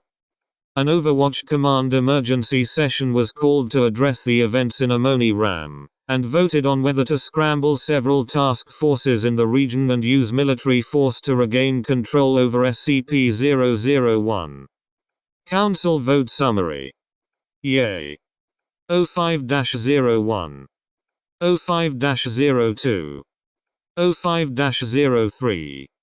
05-04. 05-05. 05-06. 05-09. 05-11. 05-13. Abstain. 05-08. 05-10. 05-12. Nay. 05-07. Additional vote. Administrator yay. Status. Approved. Temporary Task Force Alpha 6 was scrambled at Site-39 over the following 9 hours, consisting of Mobile Task Forces Epsilon 11, Nine-Tailed Fox, Nu 7, Hammer Down, and Zeta 9, Mole Rats. An advance invasion plan was drawn and executed on 0367 local time. Alpha 6 communications to Site-39 command marked normally. Internal Alpha 6 radio chatter italicized. Intercepted external radio chatter bolded. Begin log. Convoy in transit over South Arabian Desert. 5 Tiltrotor aircraft with personnel. 3 Skycranes with cargo and arms. Alpha 6. Air convoy 3 clicks out from SCP-001. Coming in for a landing. Convoy lands 3 kilometers from the entrance to SCP-001. Alpha 6. We have touchdown. Repeat. Touchdown. Unloading packages. Personnel disembark and begin unloading cargo. After final unloading, there are 83 personnel across 3 MTFs, equipped with small and heavy arms and in armored personnel carriers. Z9, Jesus, we brought in an army. E6, yeah, call us the fucking cavalry. Alpha 6, beginning approach to SCP-001. No movement sighted. The convoy begins slowly advancing towards SCP-001. 41 minutes later, they arrive. The minimal base camp set up outside the entrance is abandoned, a set of tents half buried in the dunes. A golden curved sword is impaled into the sand. N34, that's a message if I ever seen one. Abandon all hope, yada yada. N45, this guy's not very subtle, is he? Alpha 6, be advised. Preparing to. Radio screeches, flipping through several frequencies. Aram's voice becomes audible through the grain. Aram, please, static, back. I don't want to have static. We're on the same. Alpha 6, adjusting frequency, OVCOM. Clear, over. Still clear for incursion? OVCOM, you are a go, over. Convoy turns and advances forward, into the entrance of SCP-001. Several seconds pass until the entrance opens. The forces pass through the threshold, into SCP-001. Alpha 6, eyes on AMONI-RAM. N10, holy shit. N50, that is goddamn beautiful. AMONI-RAM lies ahead of the convoy. Its walls have been considerably repaired, and the eastern gate that faces the entrance of SCP-001 has been blockaded and reinforced, though it is largely obscured by a sand dune. Figures stand along the massive walls and battlements. Several fly overhead, dipping and swerving through the air. OVCOM, be advised. Alpha 6, yeah, targets spotted. Permission to engage? OVCOM, negative, wait for them to. Radio swaps frequencies. The static is considerably lessened, and Aram's voice is much clearer. Aram, hear me. All members of Alpha 6 are momentarily dazed. The figures continue to fly overhead in circles. Distantly, there is movement on the battlements. Aram, you don't understand. I made a mistake, okay? That, static, that wasn't supposed to happen with 11. I've learned, static since. E2, fuck. That must be the Cobb has. Alpha 6, swapping frequency, activating Bruchman engine. Keep moving. Convoy advances toward the blockade. The figures on the battlements come into focus. They are a number of individuals dressed in the war armor seen in the reported visions, armed with a mixture of swords, polearms, and long-range rifle-like weapons, all of which are leveled at the advancing force. N23, they have high ground and unknown armament. Alpha 6, unfavorable conditions for a firefight. Command. OVCOM, acknowledged. Aram, through static, as soon as 11, static another cylinder. Inside the statue's hands. Bumero's last testament. We cannot have this fight, I'm begging, static. Alpha 6, command. Pause. OVCOM, keep moving. Aram, static, the abominate. You don't understand, I didn't understand. It's not a person, it's not, static, a force of nature. Like a hurricane. OVCOM, Aram. This is your one and only chance to tell your forces, all your forces, to stand down. We will retake the city and confiscate the paratechnology. Aram, you cannot fight a hurricane. You will need, static. Me. Alpha 6. We will place you and Hedvig Nussbaum into custody. Then you can plead your case to the council as you'd like. Aram. There. Static. To listen. Bureaucrats never listen to the visionaries. Convoy stops 100 meters from the sand dune, block the path. Alpha 6. Last chance. If you don't want to have this fight, tell everyone to put down their guns. Silence. Aram. I'm afraid I can't do that. 24 figures crest the sand dune from the other side. They are 3 to 4 meters tall, in hulking golden exosuits of plated armor with pneumatic limbs. Helmets obscure their faces.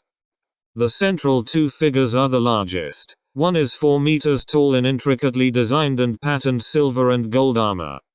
Aram pilots the suit. The other appears to be made of stone, a walking statue of a shirtless bearded man, holding a sword and spear. N4. Oh, fuck. Matches. Aram, you might be unwilling to listen to reason. But you will not stop me from changing the world. Saving it. From above, a figure descends, hovering in the air above Aram and extending her wings outward. Aram, when this is over, you will beg for my help. Distantly, a cannon fires. The sand explodes a few meters from the Alpha 6 line. More cannons fire. Alpha 6 forces duck behind cover and begin returning fire as the war suits charge down the hill. Gunfire continues for several minutes. The engagement is too far from the walls for the troops on the battlement to fire, but the warsuits use a mix of brute strength and oversized ranged weaponry to break the Alpha 6 line. Automatic cannons from the APCs begin firing, and have considerable effect, bringing a number of the warsuits crashing to the ground. The reactor cores from fallen units eject, causing miniature explosions. Shouting and yelling from both sides is audible. N17. Fucking hell. E9. Spread out. Don't give them easy targets.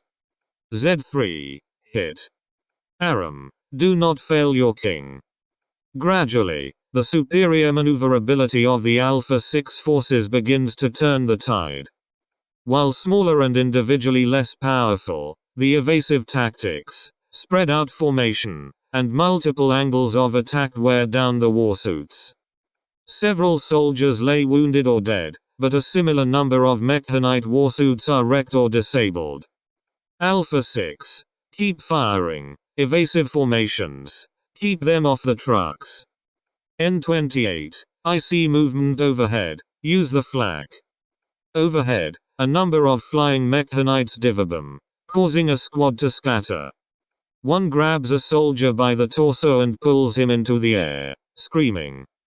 Moments later, an anti-aircraft emplacement begins firing, sending a number of the flying units crashing to the ground. Nussbaum is considerably faster and more evasive than the others, and gracefully dodges flak while returning fire. Aram. Pull back. Hedvig. Go ensure preserver is ready. Nussbaum rockets away from the firefight at extremely high speeds, shooting towards AMONI-RAM itself. Aram lifts a portion of a destroyed warsuit and heaves it at an anti-aircraft emplacement, crushing it and its operator. The remaining warsuits, roughly a dozen, begin to pull back over the dune as Alpha 6 forces advance, firing on the retreating Mechanites. Z7. Fuck you, assholes. Z3. Conserve your ammo. N57. Do you guys feel that? The ground shakes. Alpha 6. OVCOM. We're getting tremors. Stand by. Aram. Hear me, Colossus. Hear your king and defend your city. The ground shakes. A massive hand reaches out of the dunes, spilling vast tons of sand to the ground. Another similarly gigantic hand reaches out in the other direction, fingers wrapping around the massive wall of AMONI-RAM. A colossus, humanoid metal golem, easily 100 meters tall and armored in all locations, peppered with auto turrets, drags itself out of the dunes, turning its gigantic head towards Alpha 6 forces. N34. Fuck. Fuck fuck. Pull back. Z5. What the fuck is that thing? E3. Command. We do not have the armament to take that thing on. Alpha 6. OVCOM. Please advise. OVCOM. Begin a tactical retreat. Heavy armament and air support has been scrambled and is waiting for you outside the entrance too. The Colossus takes a single step after fully dragging itself from the sand dunes. Several Alpha 6 operators and mechanites are crushed under its titanic foot. The ground shakes and several buildings in AMONI-RAM visibly shudder at the footfall of the Colossus, which is larger than many of them. Aram does not move, raising his sword to the sky. Aram, yes. This is how it should be. Hedvig. Nussbaum appears in the air, descending and perching on Aram's massive shoulder. Nussbaum, we are ready. At your command. Aram, excellent. Finally. The Colossus takes another step towards the rapidly retreating force of Foundation personnel, who fire rockets at it and machine gun rounds. They detonate on impact and scorch the armor, but otherwise have no effect. Aram, over radio, addressing OVCOM, you didn't accept my help. You used and threw away this city. I saw something beautiful in it, and we fixed it and brought it back to life. All of it. OVCOM, Robert, please. A number of operators reach the exit and throw themselves through, landing on the other side. The majority of the forces remain inside SCP-001, moving towards the entrance and pursued by the Colossus. Aram, no. I'll protect the world from the Abominate on my own terms. The Foundation is a relic. If the human race is to survive what is to come, they will need to adapt. To change. To improve. Silence.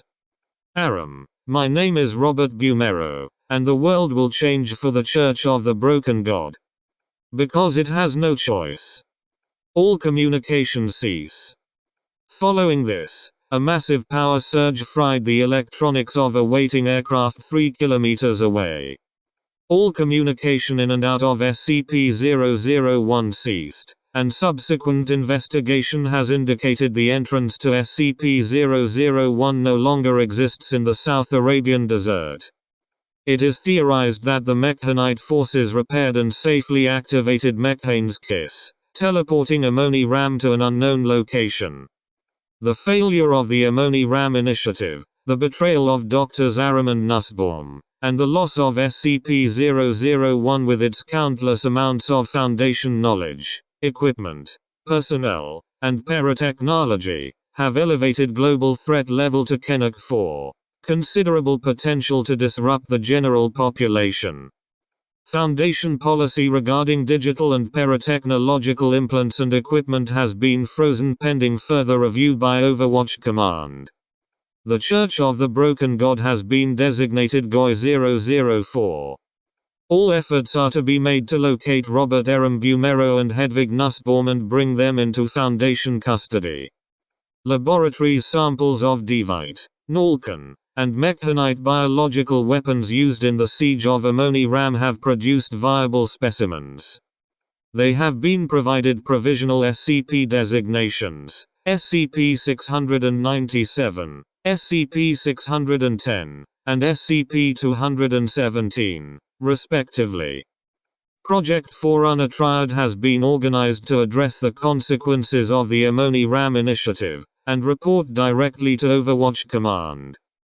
Ascertaining the locations of the Nalka city of Black Adatum, the Devik Covenant cities of Mamjal and Korra, and the identity and nature of the entity known as the Abominate have all been elevated to global priority level Alpha.